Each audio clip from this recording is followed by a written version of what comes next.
Okay, welcome into the Blood Prison Shakedown. Thanks for joining us. My name's Vic.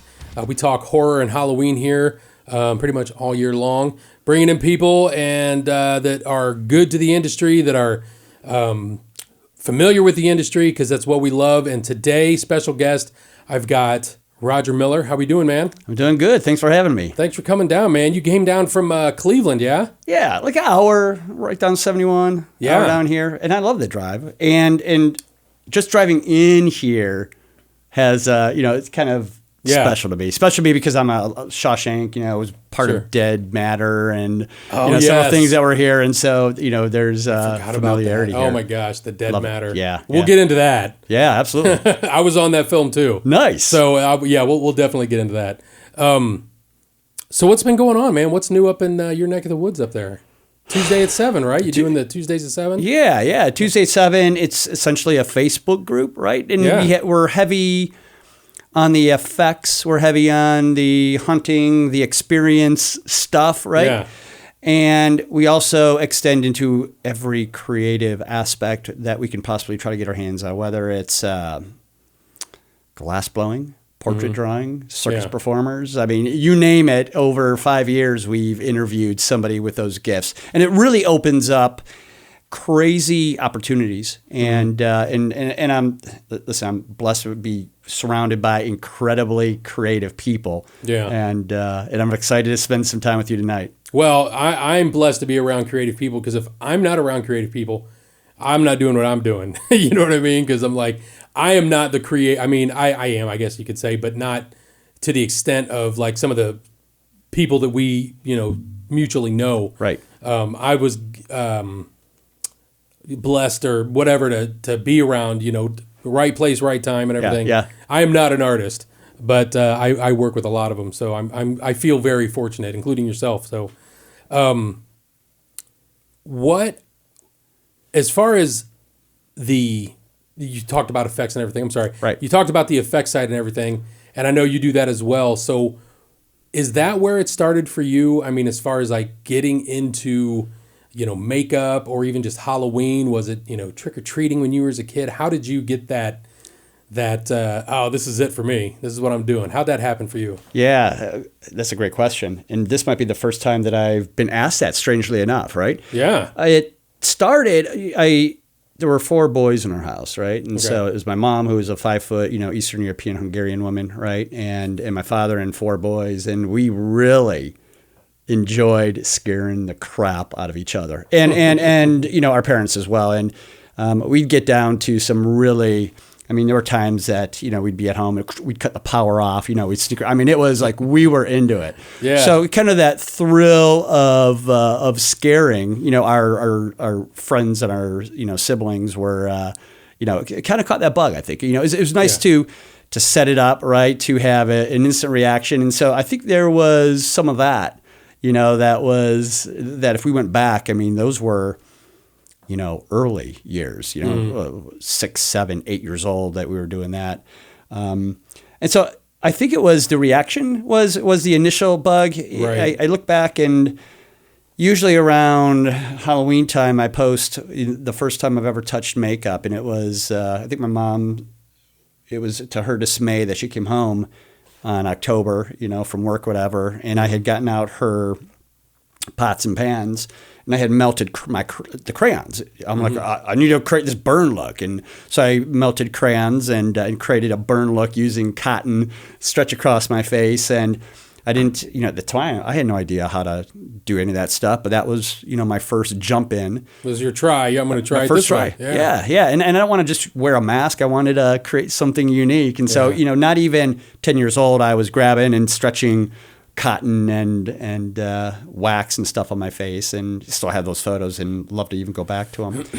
But I think if you were to point back to one thing, or if I were to, reflect back, we had gone to haunted houses, right, as customers from an early age. And I loved the community and the experience that happens inside of groups, right? And so whether it's you and a date, or whether it is a group of 4 or 5 that would, jump in the back of a station wagon, or whether it was a larger group, I love that communal experience, right? And for the first many years, right? You still had some of that adrenaline as a customer, as a kid, right? And eventually that, that goes away just like anything else, right? Yeah. But experiencing that was a piece of it. But there was a time, and it was even into college. And listen, I wasn't, going to haunted houses to get scared. But I love the fact that it was a great place to take a date, right? Because I think there's some social expectation that, your girls pull close, right? Sure. And even if you're going there as a guy and you're not with a date, sometimes somebody might just grab onto you and hold on to you, as they're going through. So it was a good place to go, during those times. But I took a date there, and my brother had a date there as well. So it was two of us. We were double dating. We went through, and my brother's girlfriend was extra jumpy. Like, she would jump at everything. I mean, she's one who screams, if there's a spider or a bug around, she screams at movies. And she was great to take to a haunted house. So we went, and it was Bloodview Haunted House, and this was 1980 something. Wow. 88, 89 is my guess. It could have been 87, but it was late 80s. We went, and there was a full queue line, and I'm guessing 400, 500 people in a queue line, a small Lions Club haunted house. Yeah. And inside that queue line, 400, 500 people, there was a couple folks queue line acting. And from afar, we could see this character, right? And this character, from afar, not heavy makeup, but certainly part of the show, right? Because people were kind of, shying away from the character. There was all kinds of reactions. But as soon as that character kind of tilted towards us, we could see a stream of what looked just like, slime, snot dripping from a nose, right? And believe me, that was a key to the character.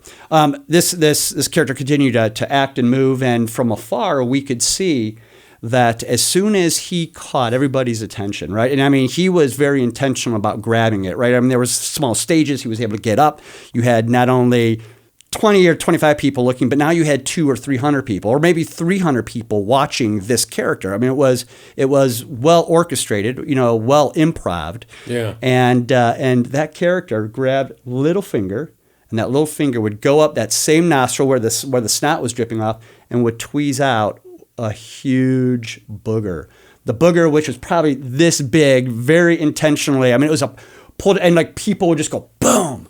Like everybody would drop, people would scream, people go crazy. Yeah. And so we're experiencing this, and of course, my brother's girlfriend Amy's like, "Oh, I'm not I don't even know if she's going to go in the front door." I mean, we already paid our $3 or whatever it was back in 1980. Yeah, right. $3. Yeah. $3. But we came up, and this character worked that queue line like they were a bunch of puppets. And he knew long before we were even close that Amy was a target, because Amy, of course, was using my brother as a human shield, just kind of twisting and turning. He knew that was the victim, and he was it was like a cat, just kind of batting a toy, getting ready to pounce. And as he was starting to come, Amy pulls out a tissue, right? You're talking college girl. I don't know how old she was, 18, 19, something like that. Pulls out a tissue and just kind of waves it almost like a white flag, like a truce flag.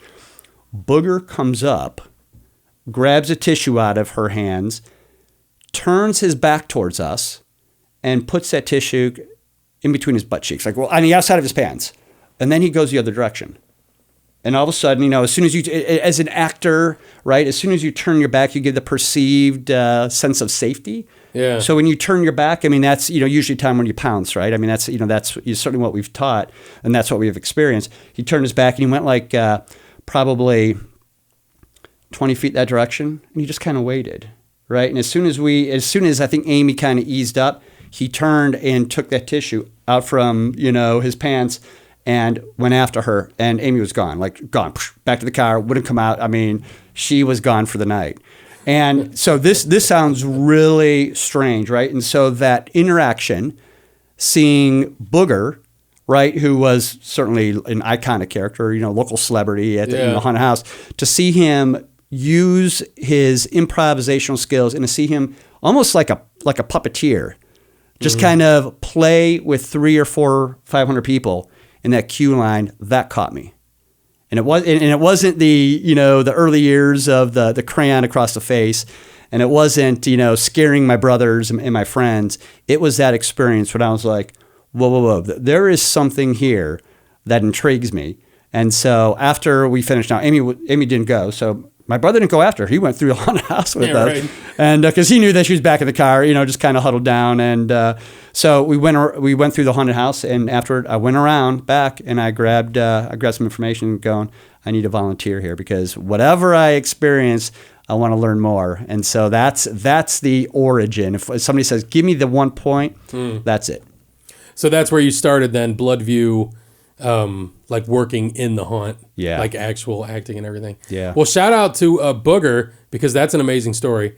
And you won't see a lot of that much anymore. Right. Unfortunately, I would definitely love to see something like that anymore. You know what I mean?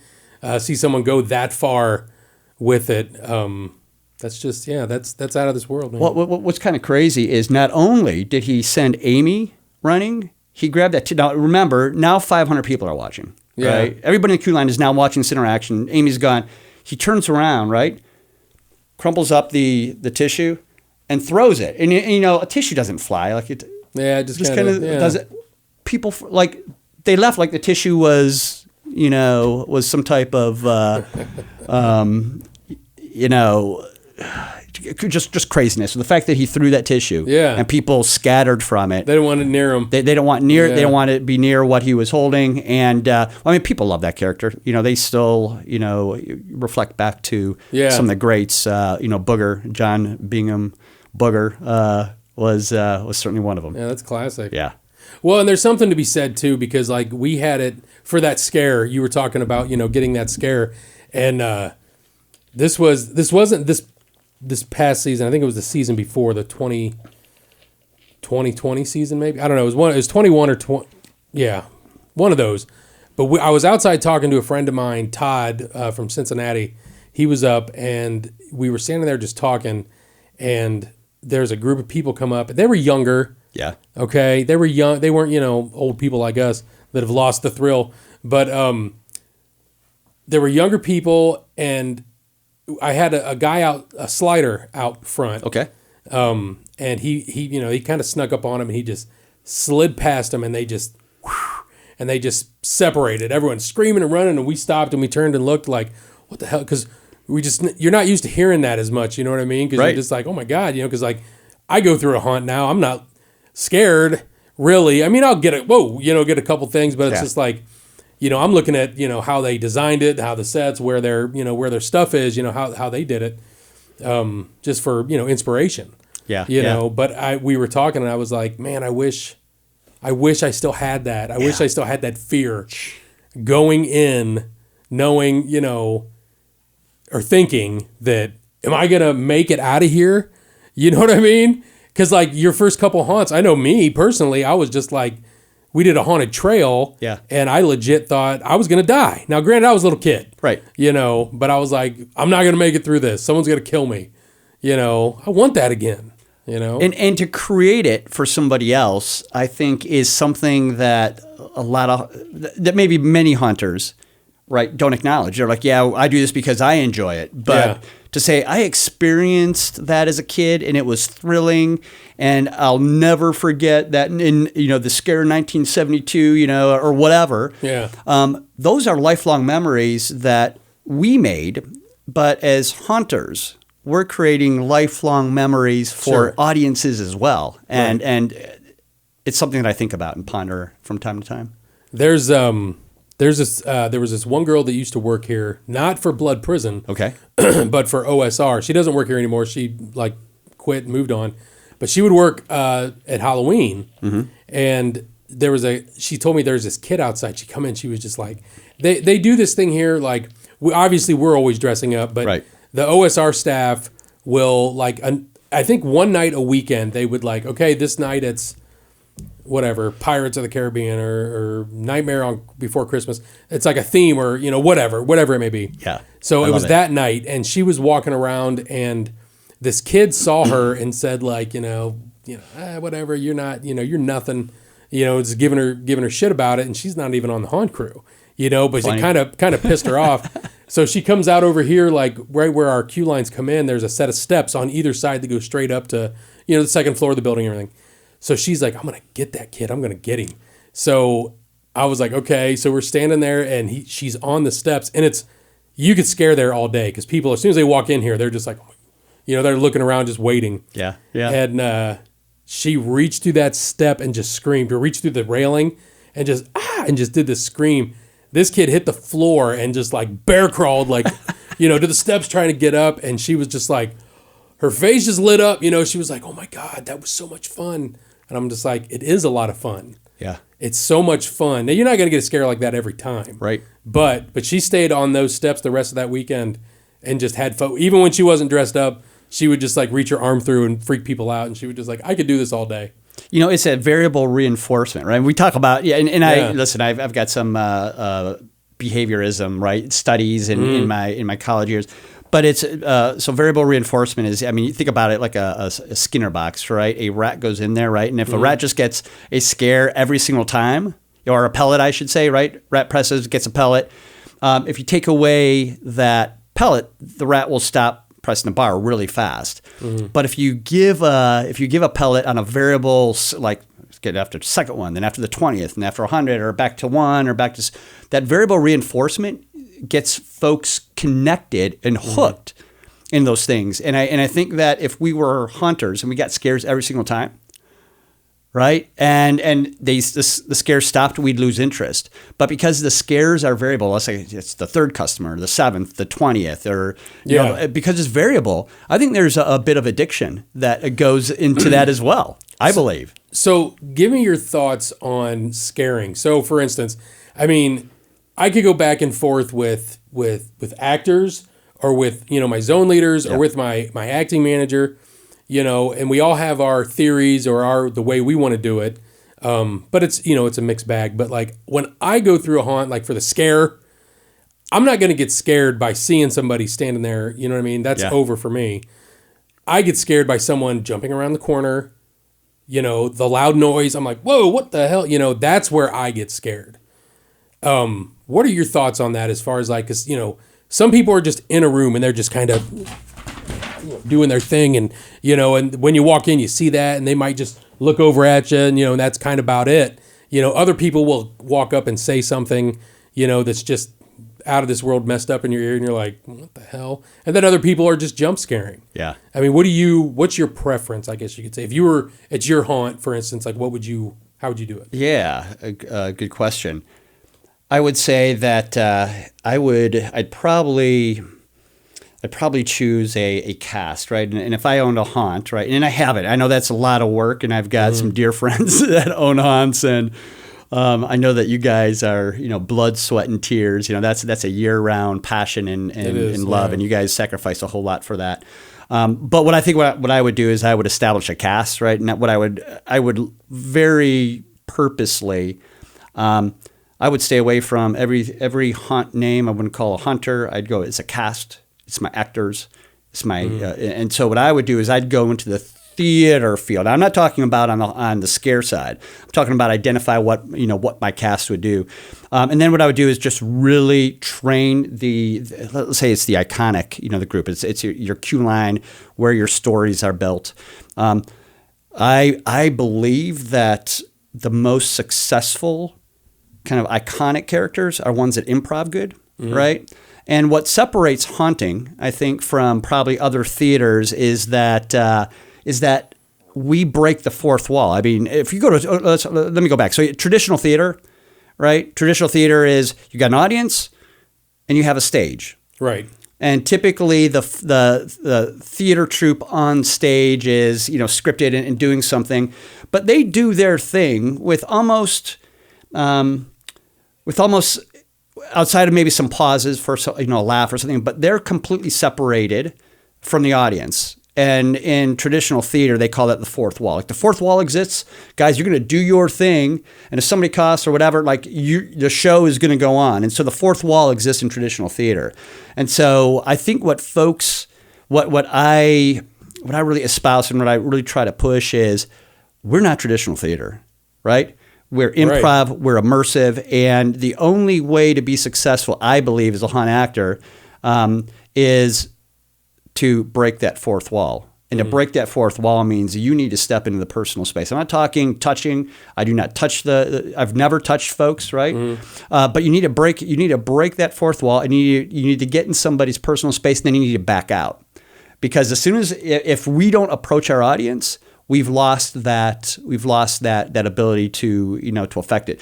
But you do not want to stay in somebody's personal space. You want to break that wall. You want that personal engagement. You want that eye to eye. And then you want to get out of there, right? Because if we're creating a perceived danger, and we step inside somebody's space and nothing happens, and then we've just failed, right? Yeah. So what we want to do is, and so I think that's where jump scares really come in. Is that at the very beginning, right? We train our folks. Okay, you take a look at folks, right? You pick your target. You want to jump. It's not jumping straight up or jumping backwards. Jumping towards. It's it's that quick scare. And then I think where, maybe some folks that are newer, I think they tend to hover, right? After you don't break it, you break and stay, not you break and come back. I talked about the Booger story before, and it was, he had, and I saw it right at the very beginning, when he turned his back, there was that false sense of security. And so what I'll do is I'll go ahead and break that fourth wall, right? Approach the audience. Get that unexpected scare. Continue to act inside that character, but very, very intentionally is kind of turn my back, and sometimes step away. And at Bloodview, one of the things I learned is just one. You just count silent to yourself, turn your back, start walking away. 1, 2, 3, turn back and go back again, right? And so you get 2 drops, 2 scares, 2 interactions, and so that's what I would do is train in improv. And then make sure that the actors learn that you have to break that fourth wall every time to be successful. And then when you break that fourth wall, you need to look and listen. And when you do that, so you break the fourth wall, you approach your audience, fast, slow, whatever. When you break that fourth wall, right, you look and listen and let that audience cue your next response. And I think that folks that understand that tend to pick up the improv well and tend to be remembered, right? Because they're creating experiences with these customers that is meaningful. You're creating a character, you're improving, you're creating these experiences, and it's like we did when we were kids. You step away going, I'll never forget. Like I never forgot Booger, right? It was an interactive experience. It was a jump scare. He didn't scare me, but I experienced something interactive that I remember, and that's what I want to do, for customers. And that's what, if I owned a haunt, I would train a cast to create memorable experiences. Yeah. Well, that's what you want, you want people to leave, and you there's that whole leave them, wanting more. Yeah. But, and I think that's a good thing, but it can also be, I hate it when someone comes out and is like, oh, that was it. I'm just like, man, you were in there 45 minutes. You know what I mean? Because we're pretty big. But you want them, to want it to keep going. So yeah, that's always fun. We had one, it wasn't the first time I went to a haunt, but same thing. I'd taken a date, and my buddy, he took his girlfriend. I took my girlfriend. My girlfriend had never been to a haunt before. Oh. Okay, so we took her to the Haunted Hydro up in Fremont. Hydro? Bob Turner and Beth, dear friends of mine. Yes, so we went up there. This is it was 96 or 97. Okay. And we got up there and we were like, oh man, because it was just like, I'd been to a place called Ghost Town in Findlay, Ohio. Okay. I'd been to some haunted trails, like backyard type things. Sure. But the Hydro was kind of the first, I guess you could say, attraction I ever went to, I guess.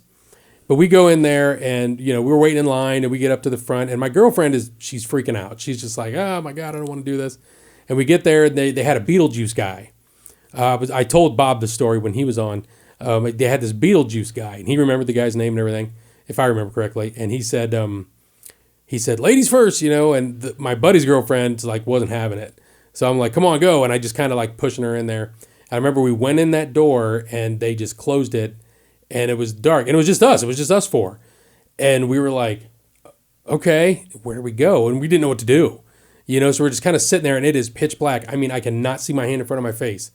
And no exit signs, back when haunts were, still, you could still do that. And I'm like, I have no idea where to go. What do we do? So we just start, putting our hands on the wall and we're feeling around. And I got my hand on her shirt. My buddy's got my shirt. We're doing this line. She's like, all right, I got a wall here. I got a wall. And she kept saying wall, wall. And then she goes, bars? These feel like bars. And I was like, bars? And she was like, yeah, it feels like bars. And when she said that, the strobe light kicks on. And this guy who was painted, if I remember, he was painted all white. And I think he had like mouth blood in, so his teeth were all red. And it was just, and he had no shirt on. And he just was at this bar, and he was like right in her face and that. And she was just like, and she just screamed her head off. And we kind of jumped back and we started laughing because I was in tears. I was laughing so hard. So that I will never forget, that experience of seeing someone like just that freaked out by something, because, you go in going, okay, whatever, it's fine. Everything's good. You're not going to, fall to your death or something like that. But man, she was just so freaked out by that. And the costume or the makeup was effective. Yeah. You know what I mean? It was simple, but it was effective. Right. And the strobe light going on, and it was just like, the experience of that, though, I still to this day love telling that story because just the genuine fear in her face. And I would say too, I mean, one of the things that makes Bob magical, right, is and he's shared with me over the years that one of his great influences was P.T. Barnum. Mm-hmm.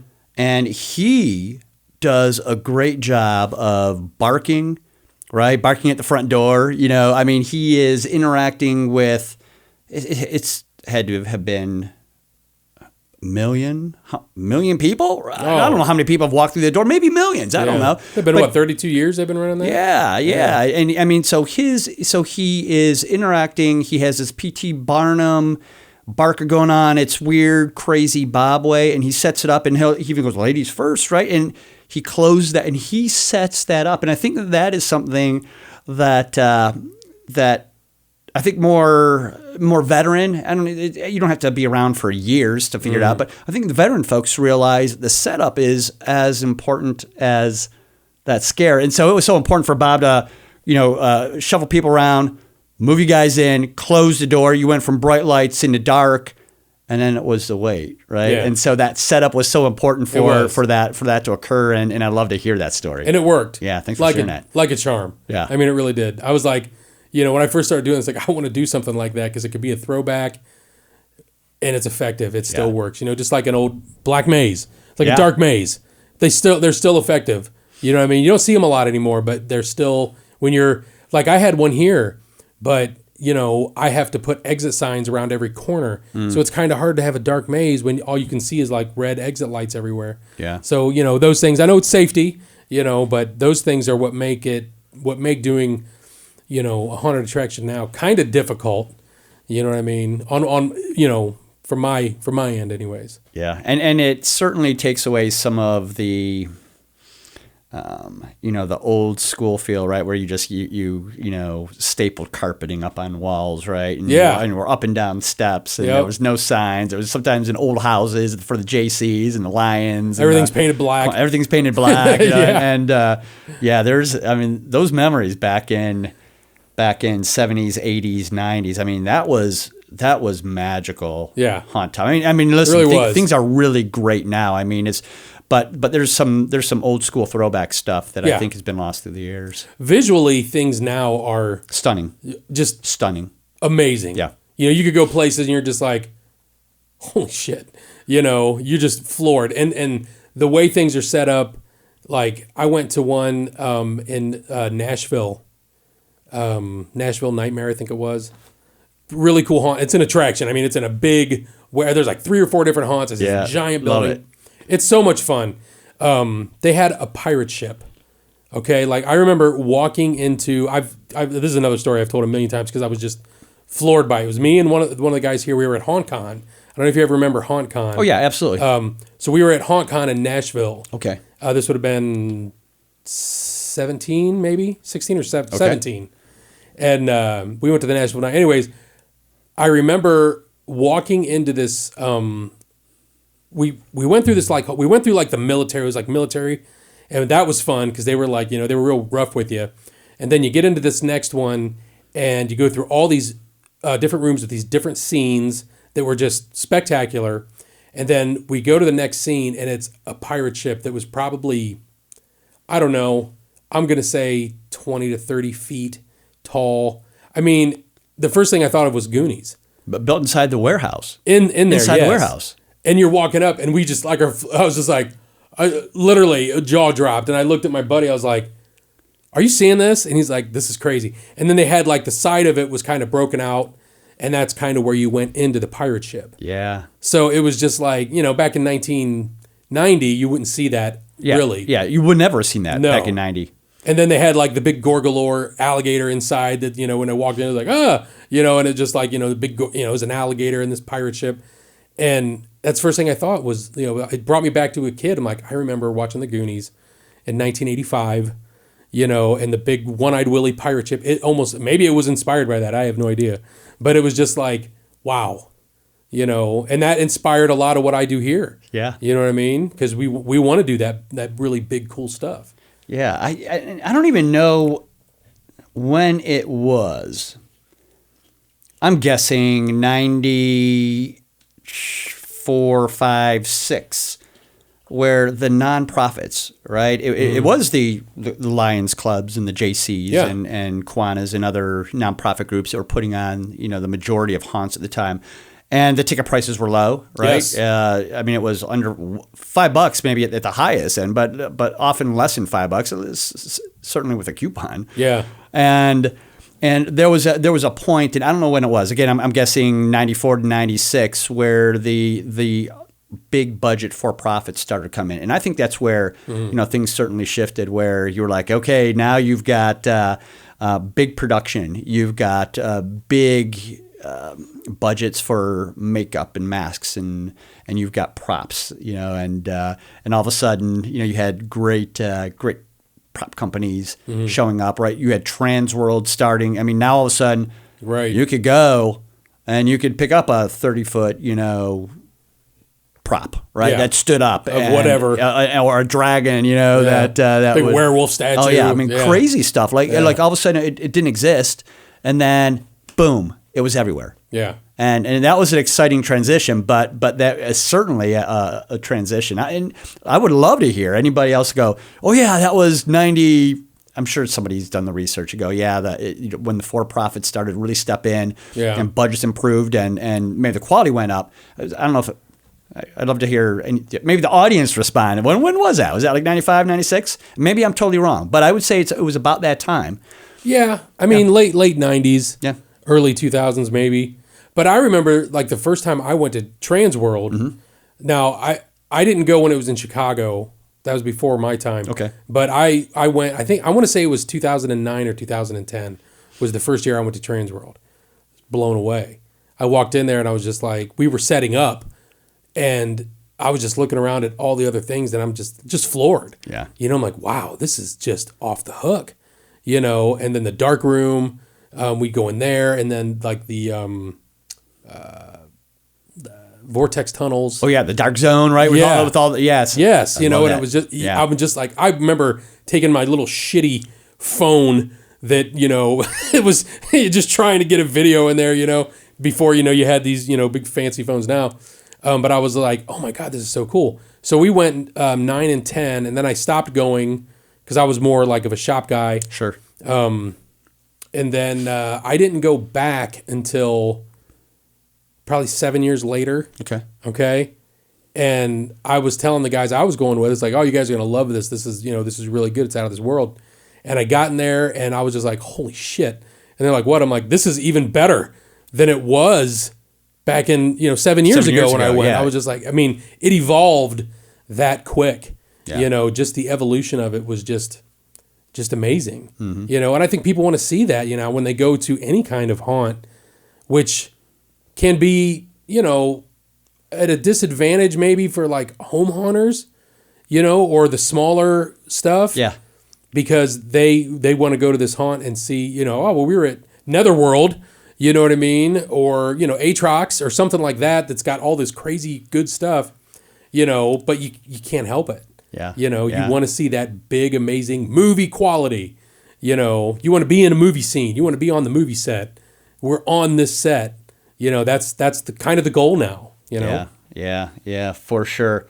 I've got I have to do a call out, and so listen, I've had the opportunity to work with amazing teams, and so I spent probably 6-7 years at Bloodview, right, and then had the opportunity to go out and this was like 97, 90. So the first time I guest acted, I think, was 1995, right? And so I had a number of years under my belt by then, did some guest acting, went over to the Haunted Hydro. A few years later, kind of stepped away from the home haunt. It was just the timing was right, and there was a lot of shift in staff there at Bloodview, and so what I ended up doing is I ended up kind of moving out into the guest acting, and at that time I don't know if anybody else was doing it. The people were really guest acting, and there was a small group of us, the Scab Five, that started to move about, right? And we had enough experience, and at the time the hunters would say, "You want to do what? Can we? Can our crew or can a few of us come over? We'd like to, we'd like to act." And certainly during some of those years, it was at no cost. And depending upon what they wanted to do, is we'd go in and do some other things, too. Sometimes teach effects, right? Do some coaching there. Give some different things that were of value. But as soon as we started to step out, like you were saying, how your experience was when you went to Transworld, and like your eyes, like all of a sudden blind was taken off. You're like, there's things have moved so fast. Yeah, that was a great time for me, is to get out and experience from the theater side or the actor side, many different shows. And what I would tell you, I mean, and some of the shows I've been to have been phenomenal. I mean, Netherworld yes. is one of those. And there's been a lot. I mean, I don't know how much I wrote down there. Probably 50. 50 different haunts I've worked. Yeah, I was gonna ask you about that, because I was looking at like through your bio, and you just had like, I'm like, man, but I'm assuming guest acted. Yep. At where was your where are you going every year if you could? Like, I'm going here every year. I had so much fun there. Where's that going to be? You know what? That's and what I would say is. I'd have to do kind of a time warp, and I'm gonna call out somebody here too. And so the haunt that ruined me. Okay. The haunt that ruined me. Right. It's 1998. Yeah. I'm in Chicago. Right.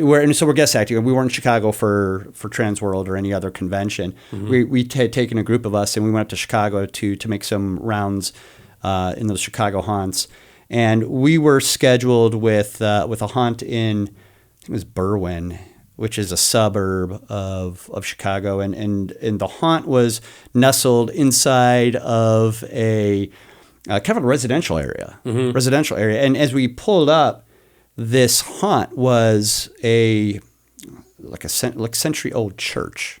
Cool. And so they had built this haunt inside the century-old church. And the name of the haunt, and I'm wearing the shirt for the haunt that ruined me. It was the Asylum Experience, and it was designed and run by Dave Link, who I understand, I think he was a toy designer.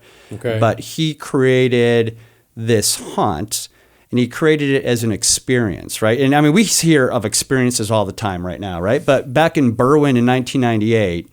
Right, you had a lot of haunts still doing strobes, right, and even dot rooms and something like that. And then all of a sudden, I stepped into the Asylum Experience. Stepped into this century-old church, into this immersive experience, and it changed my perception of haunting, and in a good way, in an absolutely good way. And for an example, there's I'm sure some folks who are listening to this might say, "Yeah, we bought that design, or we bought that set."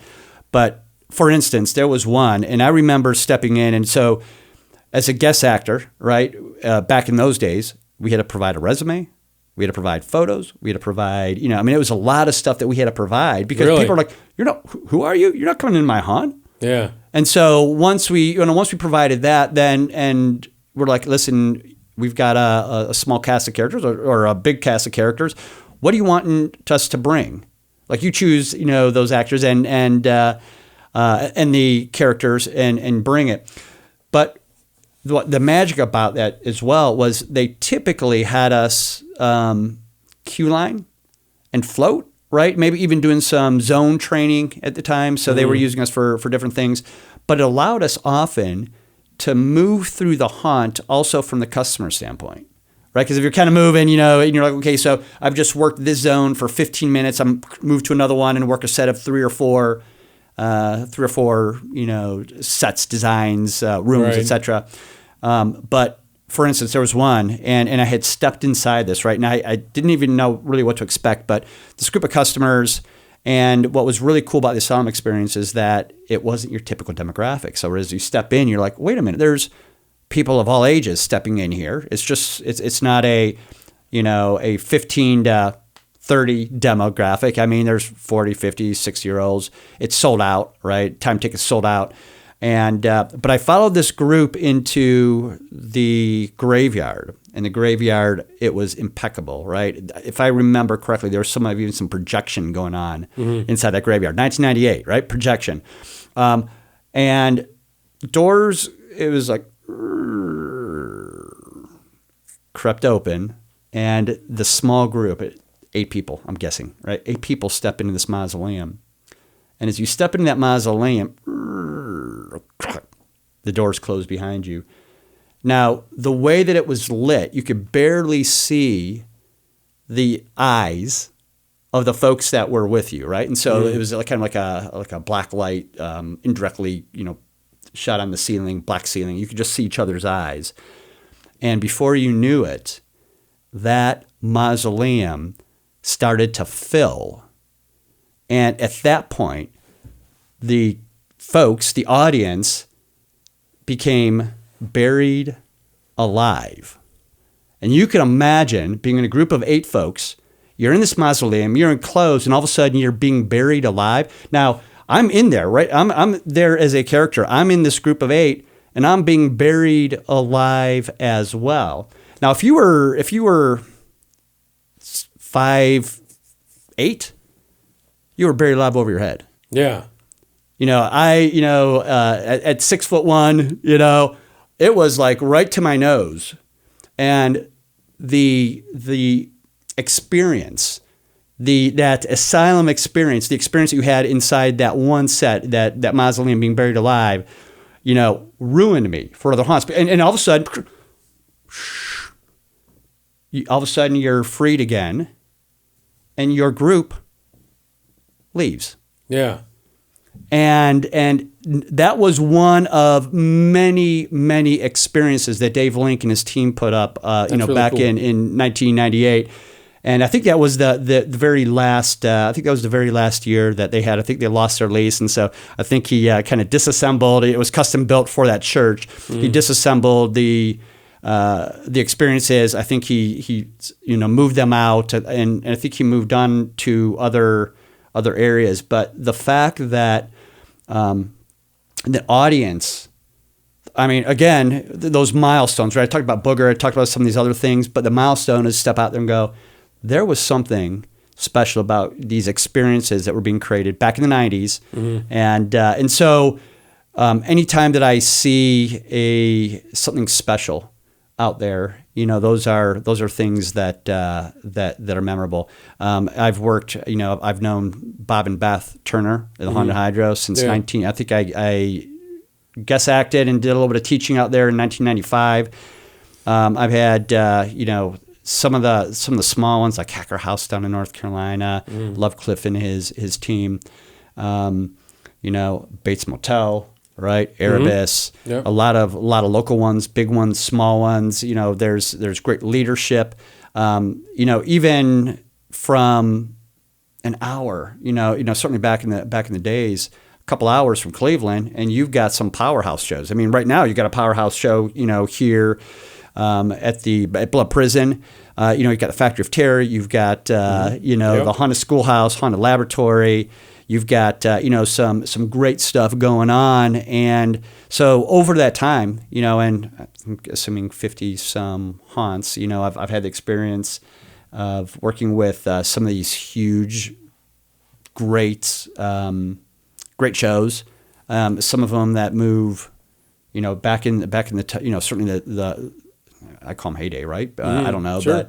but 10,000 people a night, right? And so in Chicago and Philly, and you go to those larger, certainly Netherworld was pushing those numbers back in the 90s, early 2000s when I was participating there. But then you get those small places like the Asylum Experience, right? Nestled in this residential area that did something that was uniquely theirs, which when you talk about shout outs, there's some great shows out there, but those special experiences are ones that, that stick with me. Are you still guest acting?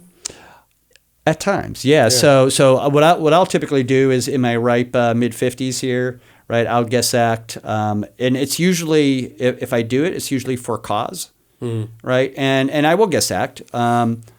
And I usually show up one or two places a year, and it's usually cool. One or two nights a year. Right on.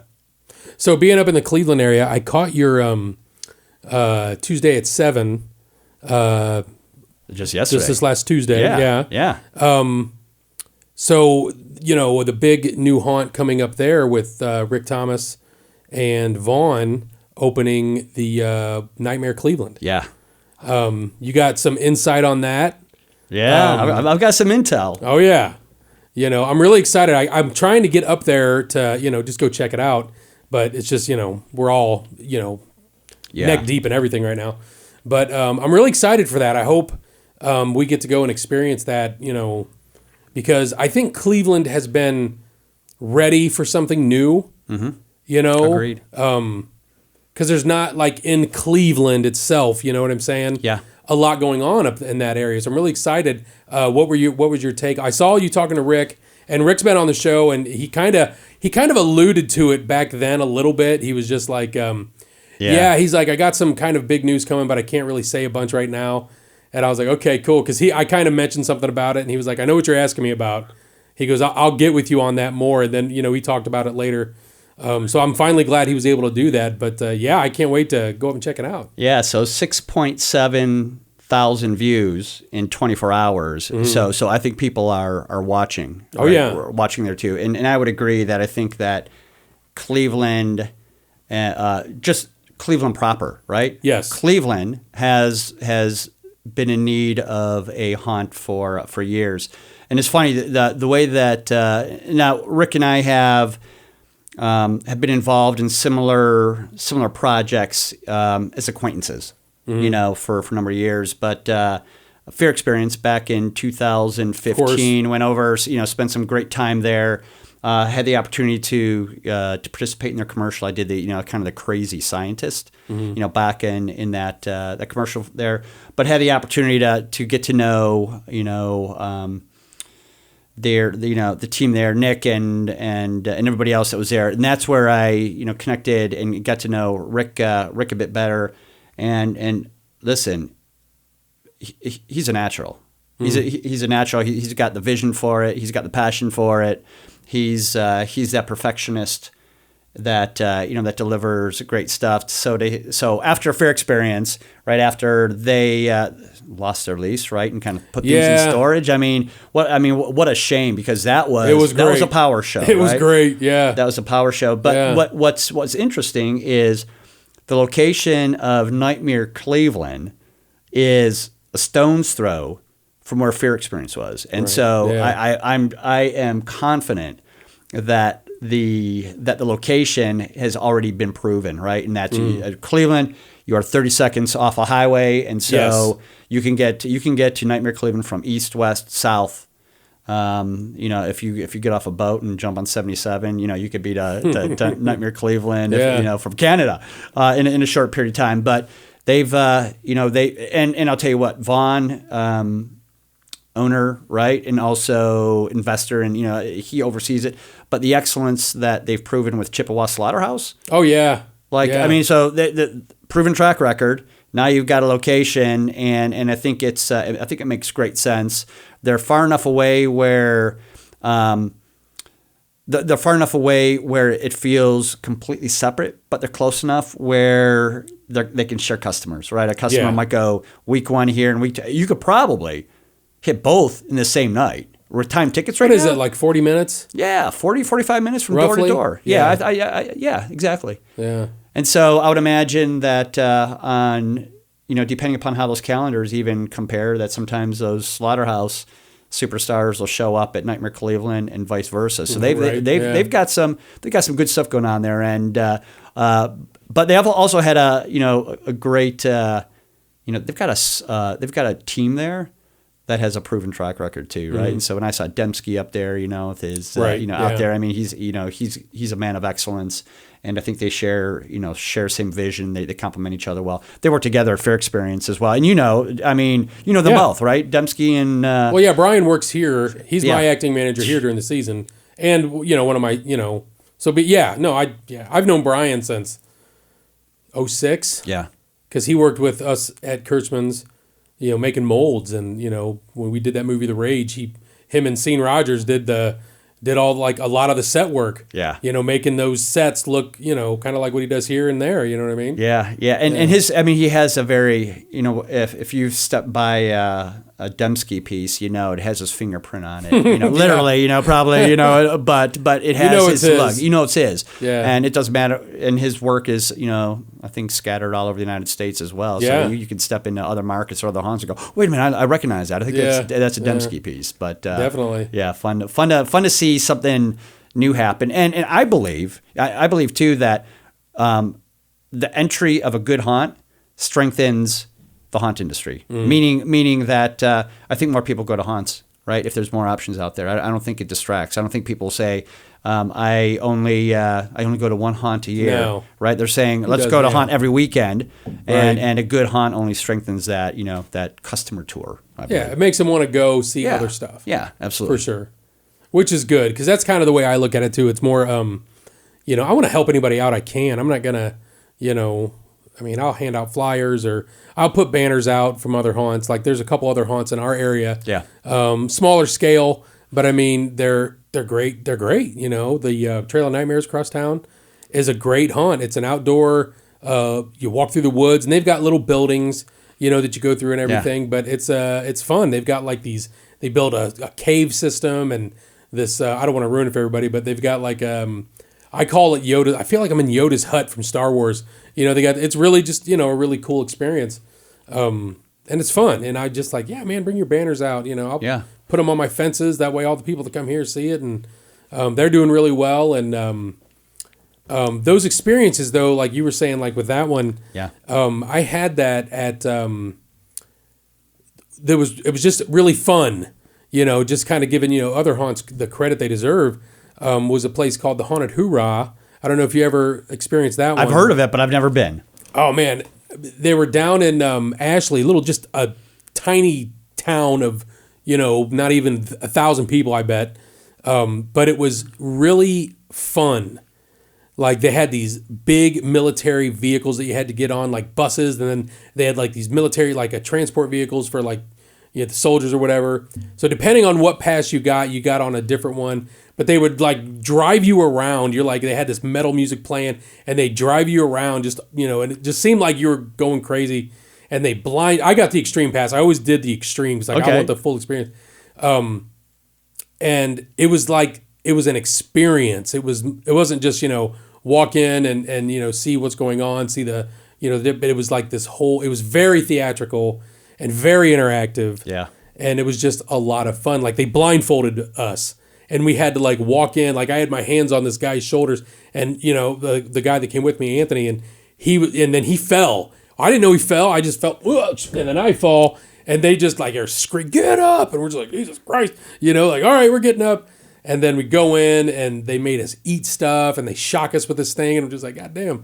But it was a lot of fun. When we left, we were like, we were cackling, we were laughing so hard because we just had a really good experience. Yeah. And it's funny because there's something behind hoorah, right? Yeah. Behind hoorah, right? And it was like kind of a military. It was, yeah. Military experience.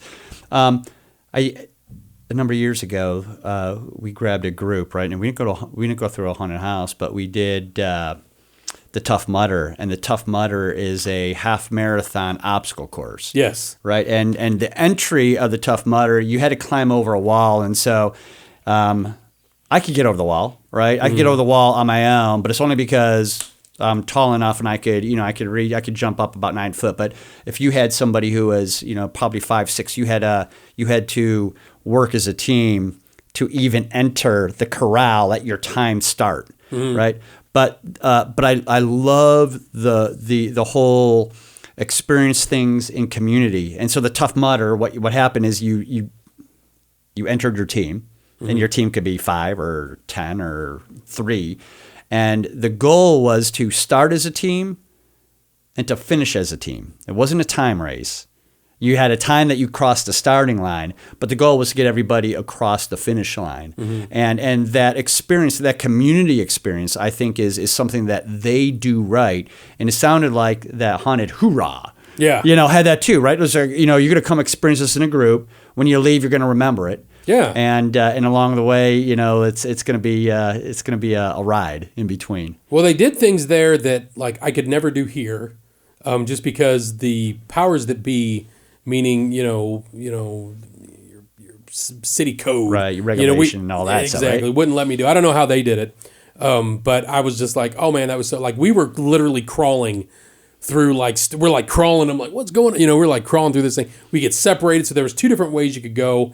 And we're crawling through, and it just felt like there was flames, and you're just like, oh my God. I mean, it's just really immersive. That was fun. They're now in Marion, Ohio. They had to move because they had this whole big deal, some eminent domain thing. I actually had the owner on here. He was one of my first guests. He told me all about it. It was, this big eminent domain that state came in, or the school system came in and took their space, right? Took their spot. And when he first explained it, I'm like, so they built a school? And he's like, no, it was for a turnaround for a bus. That's all it was for. And I'm like, that's garbage, man, But they rebounded. It took them a couple years, but they rebounded, and they opened last year. Hopefully this September I'll get to go down and see them. But a good one for you to check out. I mean, it's in Marion, Ohio now. A lot of fun to check that out. And, of course, the new one up in Cleveland. I can't wait to see how that plays itself. I don't know if people are watching this or listening to this, but if you're watching it, you probably see this black thing here on the table. And so one of my memorable experiences was certainly with Billy and Ben down in Atlanta, Georgia. And this was early, kind of as they were launching their shows still back in the 90s. But this is vintage, and I'm hoping that I don't know where the camera is. Oh, they're all over here. They're all over. Yeah. So this, as I went back through my vintage haunt T-shirt collection, I had a double of this. So it's an XL. Awesome. It's an XL, and we were kind of straining our eyes. I think it's a 2000. I think it's from the year 2000. So Ben, Billy, let us know what year this is.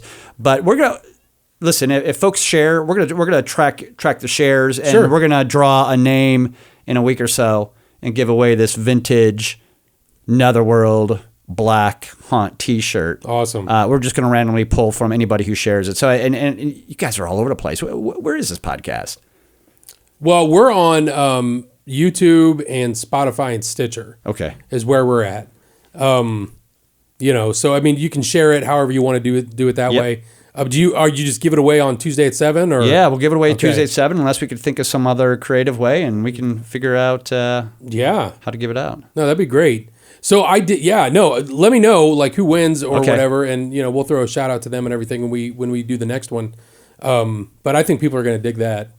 I mean, I'm not going to lie. I saw it and I was like, it's history. Is that for me? It's history. It's history. Yeah. No, that's good stuff. Netherworld is what I'm trying to explain to my wife, because she's not into haunts really, you know what I mean? But I'm like, she goes, you talk about that one a lot. I was like, well, they're kind of like I guess you could say the Disney of haunted attractions. Maybe not anymore. Maybe Disney's not the right example, but they're that big. They're what everybody kind of wants to be in this industry, I would think. What I enjoy about Netherworld, first of all, I think that when you've got ownership, leadership, right, with the right mindset, that the cast, right, and the experience, the theatrical experience tends to follow, and these guys have it, right? I mean, whether you take a look at Netherspawn or take a look at, I mean, you even see their parade, right? And you're like, what? You know, I mean, it's well done, and they're people of excellence, right? It's whether you're sitting in the chair with makeup or, you know, you're handing your costume in at the end of the time and it gets washed and rehung and therefore, you know, they're for the actor the next night. They've got a machine, well-oiled machine that works well. But when stars come to your haunt, and that's what happens with these guys, you know. I mean, when stars come to see you, you know you're doing something right. And, Absolutely. And Netherworld is memorable. So for those who share, we're gonna figure it out, and we're gonna give away a vintage 22-year-old T-shirt from Netherworld. Yeah, From no, that's Netherworld. great. Yeah, Because you know it's you'll get a lot of people wanting that one for sure. it's a good one. Yeah, Guarantee it. yeah, Guarantee it. Yeah, So you'll do that on the next Tuesday at 7. Next Tuesday at 7. It'll either be this coming Tuesday or the following Tuesday. We'll just Okay. find the right one, but we have to just gather. And I know that there's links posted in Facebook, and so, you know, there's some opportunity to go ahead and share it. But that's we're going to grab those folks to share it. We're going to drop their name in and give it away. Yeah, it's you know, we got Instagram and Facebook. So if you share, you can share from our page there, Blood Prison Shakedown. And then go ahead and pick that winner. That'll be cool. Yeah. Let me know who did that. I mean, listen, jealous. if folks are out there, I mean, and it's a platform that allows a comment, just go shared. Yeah. Right. And we could pull it there. And so there's there could be some interactiveness, right? You know, for those folks that are out there too. So we're going to give away this Netherworld shirt. It was a double. So I had to share it out to the world. Yeah. That's great of you to do, man. Yeah. You got some other stuff here too. What'd you bring to show us? Yeah. You know what? I mean, right. So I'm not a spring chicken, right? And so I've been hunting for a few years, and as I love show and tell, right? I mean, back in grade school, like show and tell was my favorite day. Right. So I just grabbed a few things here because I think that there were some stories, and I think they may generate some questions as well. What do we got? Yeah. So, you know, part of the journey, right, was with these guys, right? Midnight Syndicate, right? Yeah. And so Douglas. Yeah, at Douglas and Gavin, you know, these are two folks that I met back in the 90s that have been doing, I mean, their soundscapes have really changed, I think, you know, the Halloween world, right? The haunt world, and certainly I've heard their stuff end up being sampled on television and other things, you know, and it amazes me. But the reason why I brought this was as we talked a little bit earlier about kind of the breaking the fourth wall. Their live shows, and we had done some CD release parties, you know, over the years. I mean, starting. Guys, you're going to have to help me out, Ed, Gavin. Gates of Delirium, I think, were the first one. And that might have been 98 or 2000. I mean, it was about the turn of the millennium that those were showing up. But they do a great job of breaking that fourth wall. And so their shows, you know, was staged, but broke the fourth wall and brought their shows down to the audience. And whether you see those guys out at Cedar Point or see their live shows, I mean, they Cedar Point do live that, show is supposed to be great. They do that well. And so I think there was something really valuable to learn, right? It's breaking the fourth wall. It's haunting, right, on a theatrical approach. And so that was something that I thought was great. I shared before that I love one of the places that I certainly have to shout out is Mystery Manor. You know, we took the Scab 5. There was 5 of us in our troupe years ago, and what I love about Mystery Manor is he does. I mean, we're certainly on exactly the same page, and you know, Wayne Seeley and Mark do a really good job of calling their stuff haunted theater. As opposed to haunted house. It's a preference, right? But I like it's not only haunted theater, but they do a really good job of grabbing, you know, the theatrical stuff. It's their cast. But I love the fact that they did a graphic novel Yeah. with their own staff and stuff. So like this, That's pretty cool. like, yeah, this, I don't know what year this was, October. This is the first issue. I don't know what year this was, but this is old, but just great stuff that I think, I don't know if this stuff is happening out there, but if it hasn't, it should. Mm-hmm. But I agree. Yeah, and, just a few of these other things I don't want to belabor, but I love the fact that, back in the day, right, whether it was Haunted Attraction or any of the other magazines. I mean, I remember Scared Stiff. Are you familiar with this one? I'm not, no. Scared Stiff. It was a black and white magazine that ran for 5 years. It came out quarterly, but it was acting, or it was haunting from the actor's standpoint.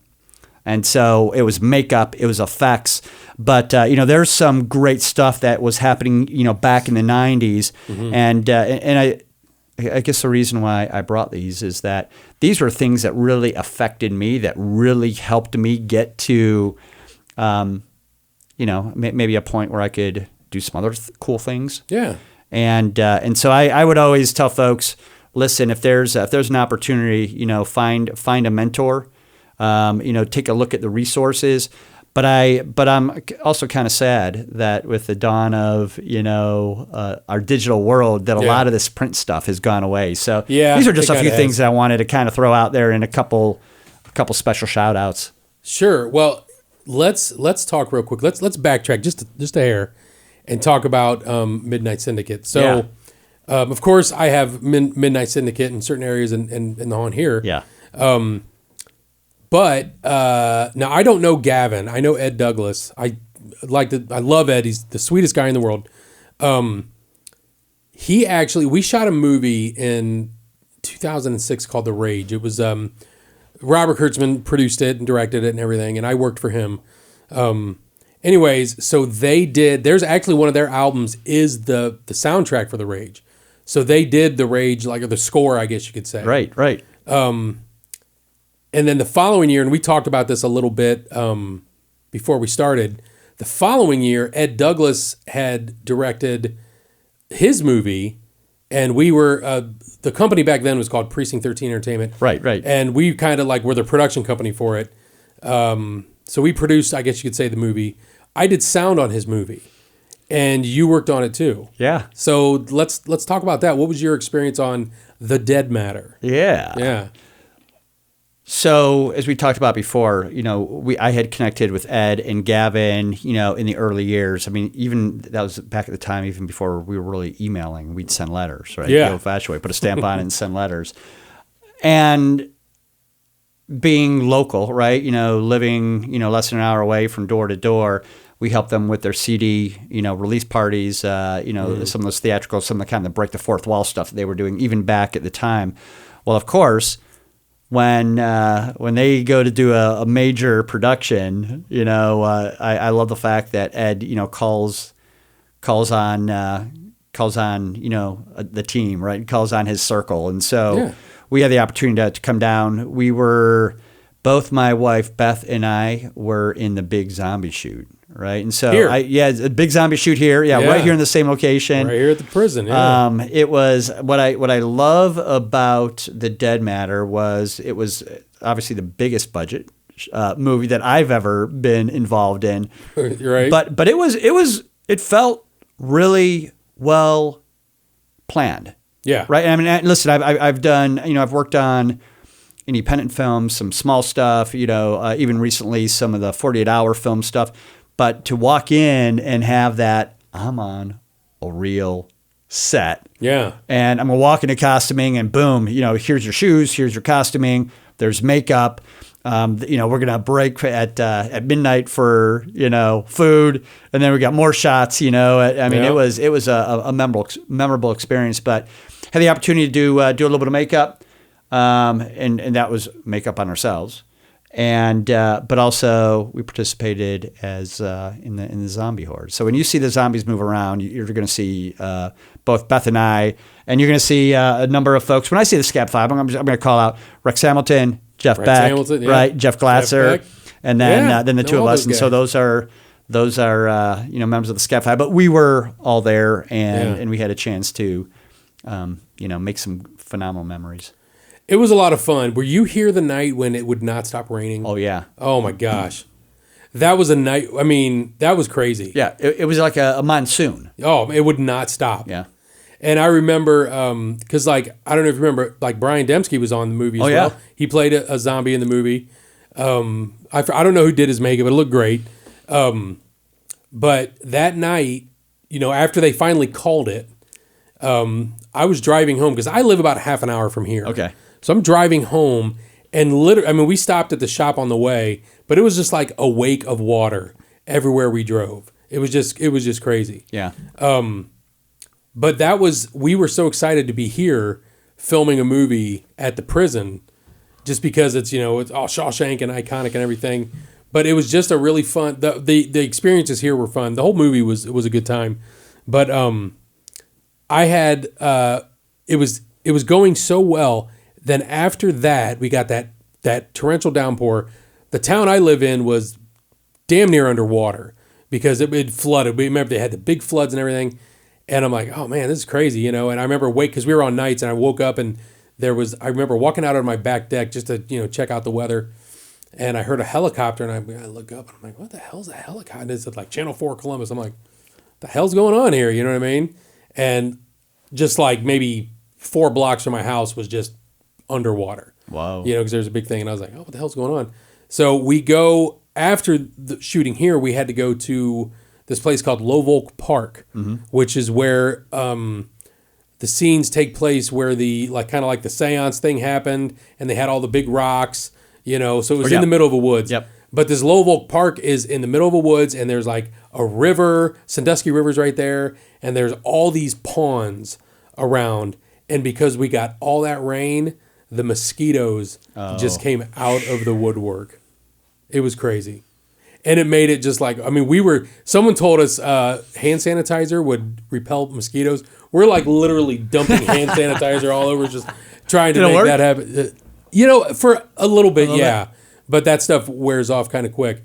But I did audio for Ed on that movie. So I was like basically there for the whole thing, every shot, and it was a lot of fun. And Ed was super cool to work with. Yeah.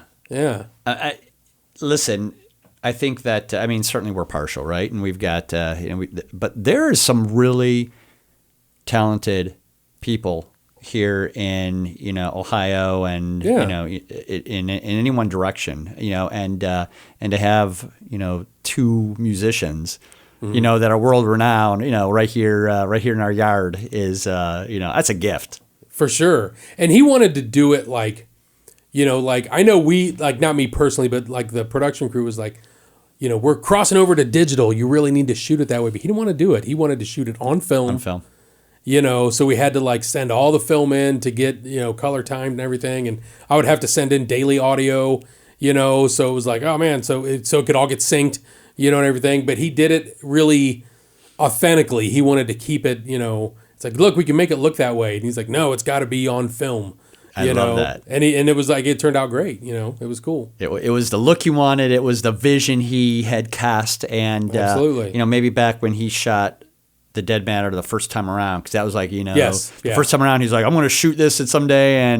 And it's probably his dream come true. But it was a dream come true for me, frankly. It was a great project to work on and collaborate with. Plus he had Andrew Devoff and Tom Savini in the movie, which was... It was fun. I knew Andrew Devoff, but Tom Savini, that was an experience meeting that guy. That was fun. It was good to have him around. And I didn't even know that you did the sound on it. That's cool. That's a great feather in your cap. Well, when we were doing the zombie scenes out here, where everyone there really wasn't a lot going on there. I was just kind of I was all MOS, so it was just sitting there, just kind of watching everything. But then once we went up to the chapel, and all that big thing was going on there, so I was in there a lot. But we shot here, we shot at the Bisman building. Mm-hmm. We shot at Lovolk Park. We shot at some bar in Crestline. I remember that bar scene. Yeah. We shot there. We shot at a cemetery out in Belleville. So we were like all over the place. I mean, it was really fun, a really fun experience. Yeah. We had, when I say we, my wife and I, and some others, so we've been involved in some of the Midnight Syndicate video shoots. And we did, we were recently, just last fall, involved with the Grand Waltz from Bloodlines, which is their last, their most recent CD release, collection release, and like top-notch music and great video. And so if you guys are out there, check out Grand Waltz by Midnight Syndicate. That's the latest video shoot, and again, we had a great opportunity to be a part of it, to act in it, and kind of stretch our makeup legs and our acting legs a little bit. How do you you talk about doing makeup. So how did you get? I know you talked about doing the crayon stuff, the stretch it. Yep. Where did you learn your finesse, or learn where you dialed it in? Yeah. So we talked about Bloodview, right? I went around and decided to volunteer. Showed up on some random Friday night, and it was my first time, and I'm going to wear smoke clothes, and I'm not really sure what to do. Now, I scared my brothers and was pretty good at scaring and jump scaring, and I had been to enough haunts where, I had a pretty good idea of how to do it, but I had no idea how to do makeup. I mean, and I wasn't, melting my crayons, on that particular night. So I go up there, they assign me to the living room, and just like I think most haunts have, you go in, you get your room assignments, and at that point, this was my very first night, right? I'm volunteering. They're like, "Oh yeah, newbie, Roger, go ahead and sit down and have somebody do your makeup." And so I sat down. It was an old dental chair. Robin Lockshine, I think. Shout out to Robin. Did my makeup. So it was the very first time I sat down, and it was 91. I don't remember which night, but at any rate, I'm sitting down in this chair, and she did what was kind of a latex, kind of a stretch and stipple, kind of create some weird lines. And then she did a really good job of painting in, the topography, from that. And I thought to myself, this looks cool, and I just want to bump it up next week. And so from that point, I'm like, I am, in order to create the look for my character or whatever, if I want to really control that look, then I'm going to have to learn how to do it myself. Right. And so I was really drawn to the acting. I mean, that's or the improvisation, right? The experience thing that drew me. But in order to really control the quality or the look of my character, I knew I had to learn it. So the Legion of Terror is a nonprofit acting troupe, which back in the day had some phenomenal folks, and it's kind of funny because I think I threw something in here. Yeah. Even back in the day, it was like you joined and you got postcards, and the postcard was announced the meeting, and then at that meeting they would do things like they would talk about acting. There would be some makeup tutorials, and for those folks that were interested in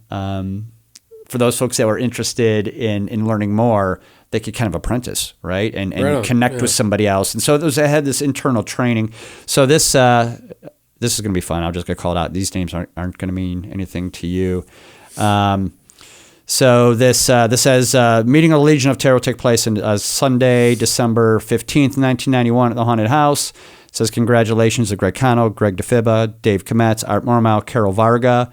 They are the Lords for 92. And then it talks about who was in charge, and it was Jim Drazdek, Dave Kometz, Art Mormau, Greg DeFibba, Judy Michalowski, and Carol Varga, who were kind of leadership positions. But the reason why I bring that out was what thrilled me was that I really got an education, which if I were to invest my time and money would have cost me thousands of dollars and many years to get the education that I did by volunteering there. And so I learned makeup, and I remember one of the first experiences that I had in terms of really getting my hands into something is there was a member who was also an orthodontist, and he came in, and for those folks who wanted to learn that, he cast everybody's teeth. right? Nice. And it's really easy, right? I mean, it's your trays, your alginate, leave with positives. And then what we did is we all walked away with, clay, with oil-based clays. We sculpted our teeth. And then the following week we went ahead and made molds. And so one of the first experiences I had as a kind of a newbie makeup artist was to life cast teeth, right? And then to sculpt and then create custom acrylic appliances. And once that happened, I was like, whoa, this is Hollywood. Yeah. This is Hollywood. Right. And back at the time, I mean, back in those days, Al Tuskus, Dave Greathouse, those were folks, Greg DeFibba, who was my mentor, Art Mormau, these are great makeup artists that were like, yeah, you want your face cast? Well, we can handle that, but if you're gonna do a face cast, we're gonna expect you to sculpt and mold make, and we're gonna do foam runs, and we're gonna teach application in that. And so I had top notch education, and had the ability to control my look, and eventually just decide, hey, I can take these skills and do film or other theatrical stuff, and so it was great opportunity to meet amazing people, but the skills I learned I've used for 3 decades since. Right on. Yeah, that's good stuff. That is a really long response to your question, but it was. I think that piece, the learning, and for folks out there going, I'm kind of new, I'd like to learn more. Like find somebody and jump in, right? And I know, I mean, like Matt Seal is a good friend of mine, right? Really good friend of mine. We've done some work together for years, and I know that Matt Seal, is your makeup, the makeup lead, I think, or one of your makeup leads here at the prison. And believe me, if somebody wants to learn, Matt will. I mean, you're going to learn from the master. Matt his airbrushing is just my gosh, phenomenal. Yeah. I mean, it's just watching him do it. It's just like we made these, not even just on people, but for makeup. But like we, for the first year of ink that we did ink, we did a maze downstairs because we don't have like a clown area or anything. So it's like, well, let's make we'll put our clowns in this little maze. And Matt drew these big giant clown heads on just black walls, and made them the black light version of it. And we still got them. We kept them. I was like, do not tear these down. Yeah. We're going to do something with these later down the road. Just a phenomenal artist. Yeah. Phenomenal.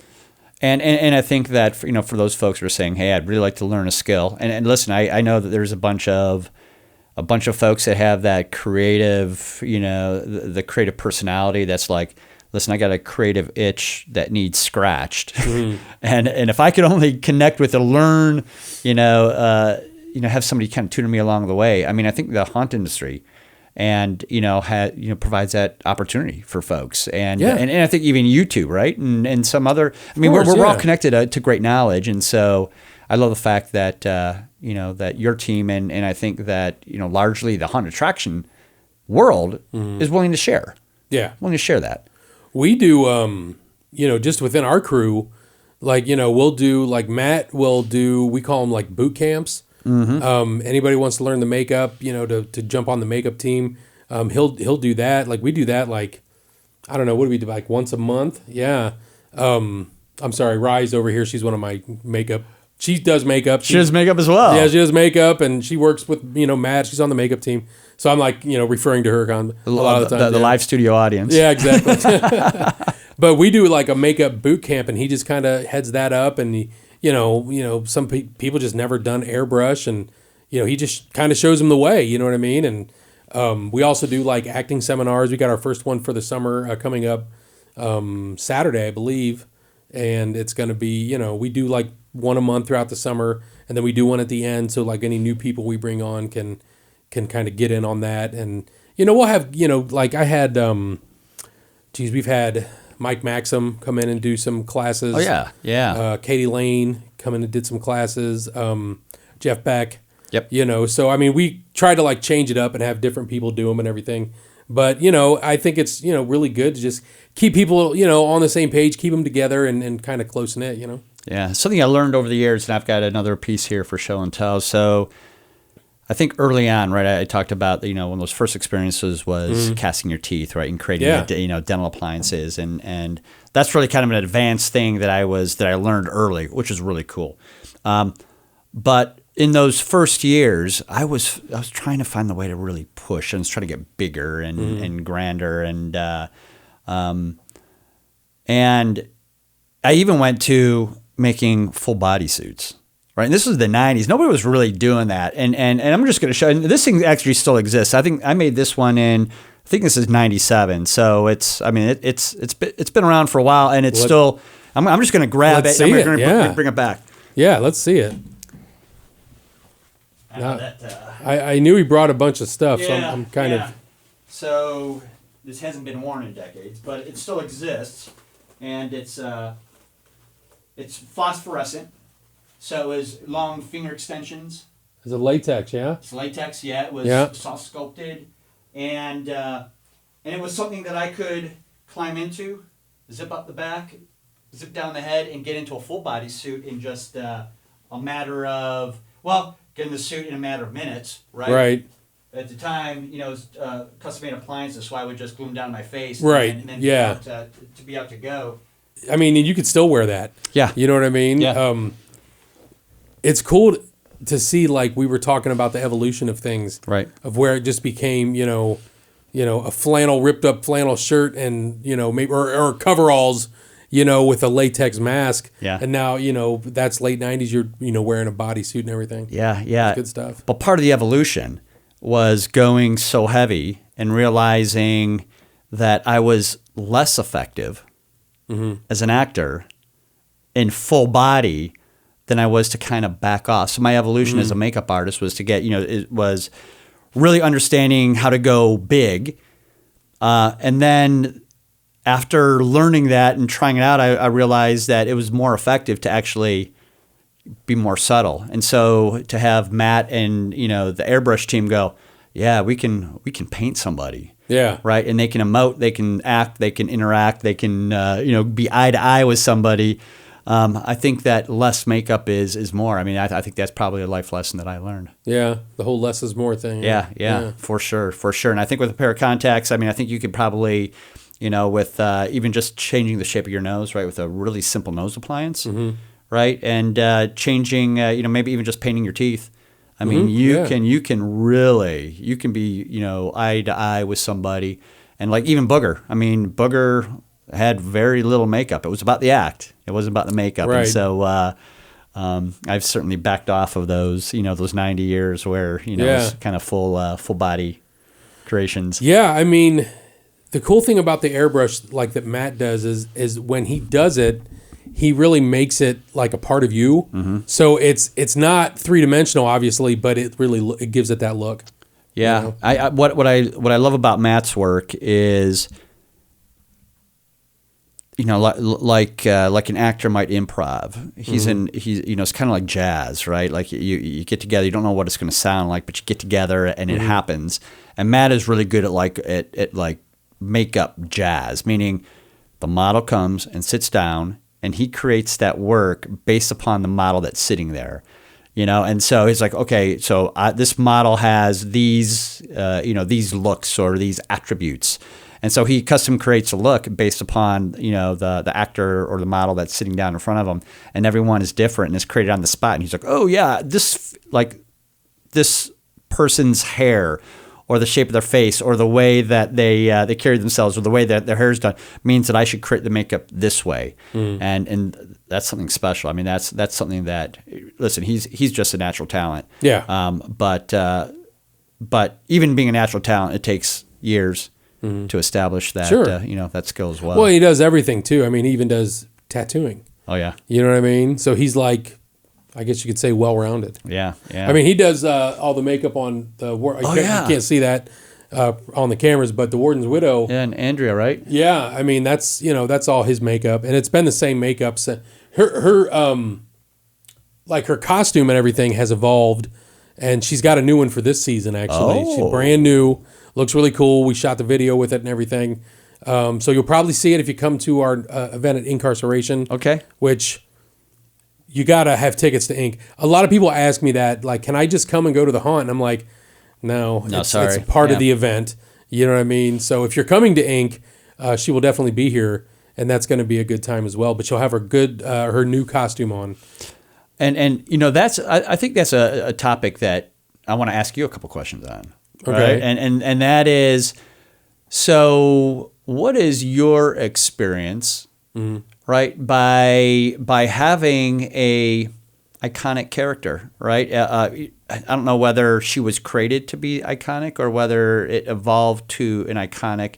But the Warden's Widow, I don't know. Do you have This is maybe a stupid question. I'm going to ask you anyway. That's all right.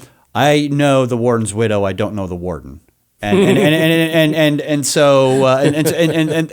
it's only because that strikes me. Yeah. Now, maybe the Warden, I just haven't experienced the Warden yet, but the Warden's Widow is iconic, right? I see her.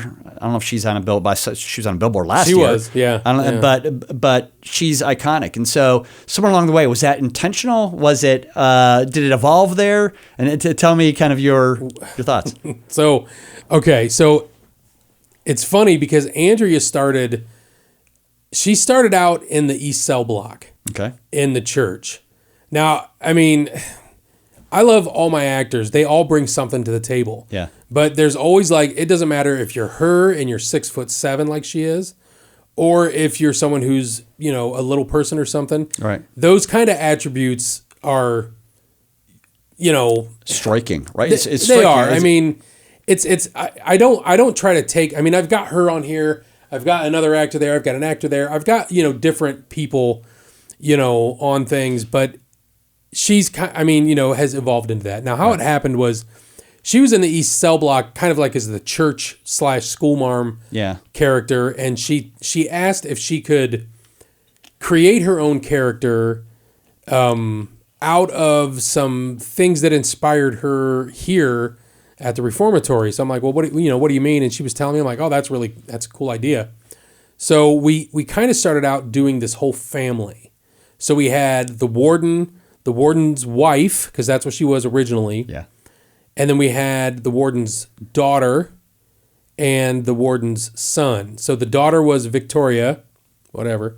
And then the son was, I believe, Victor, which is my name. So they're playing on that, I guess. I don't really remember how that came to be. Then they had the warden and the warden's wife. They just kind of went by the warden's wife.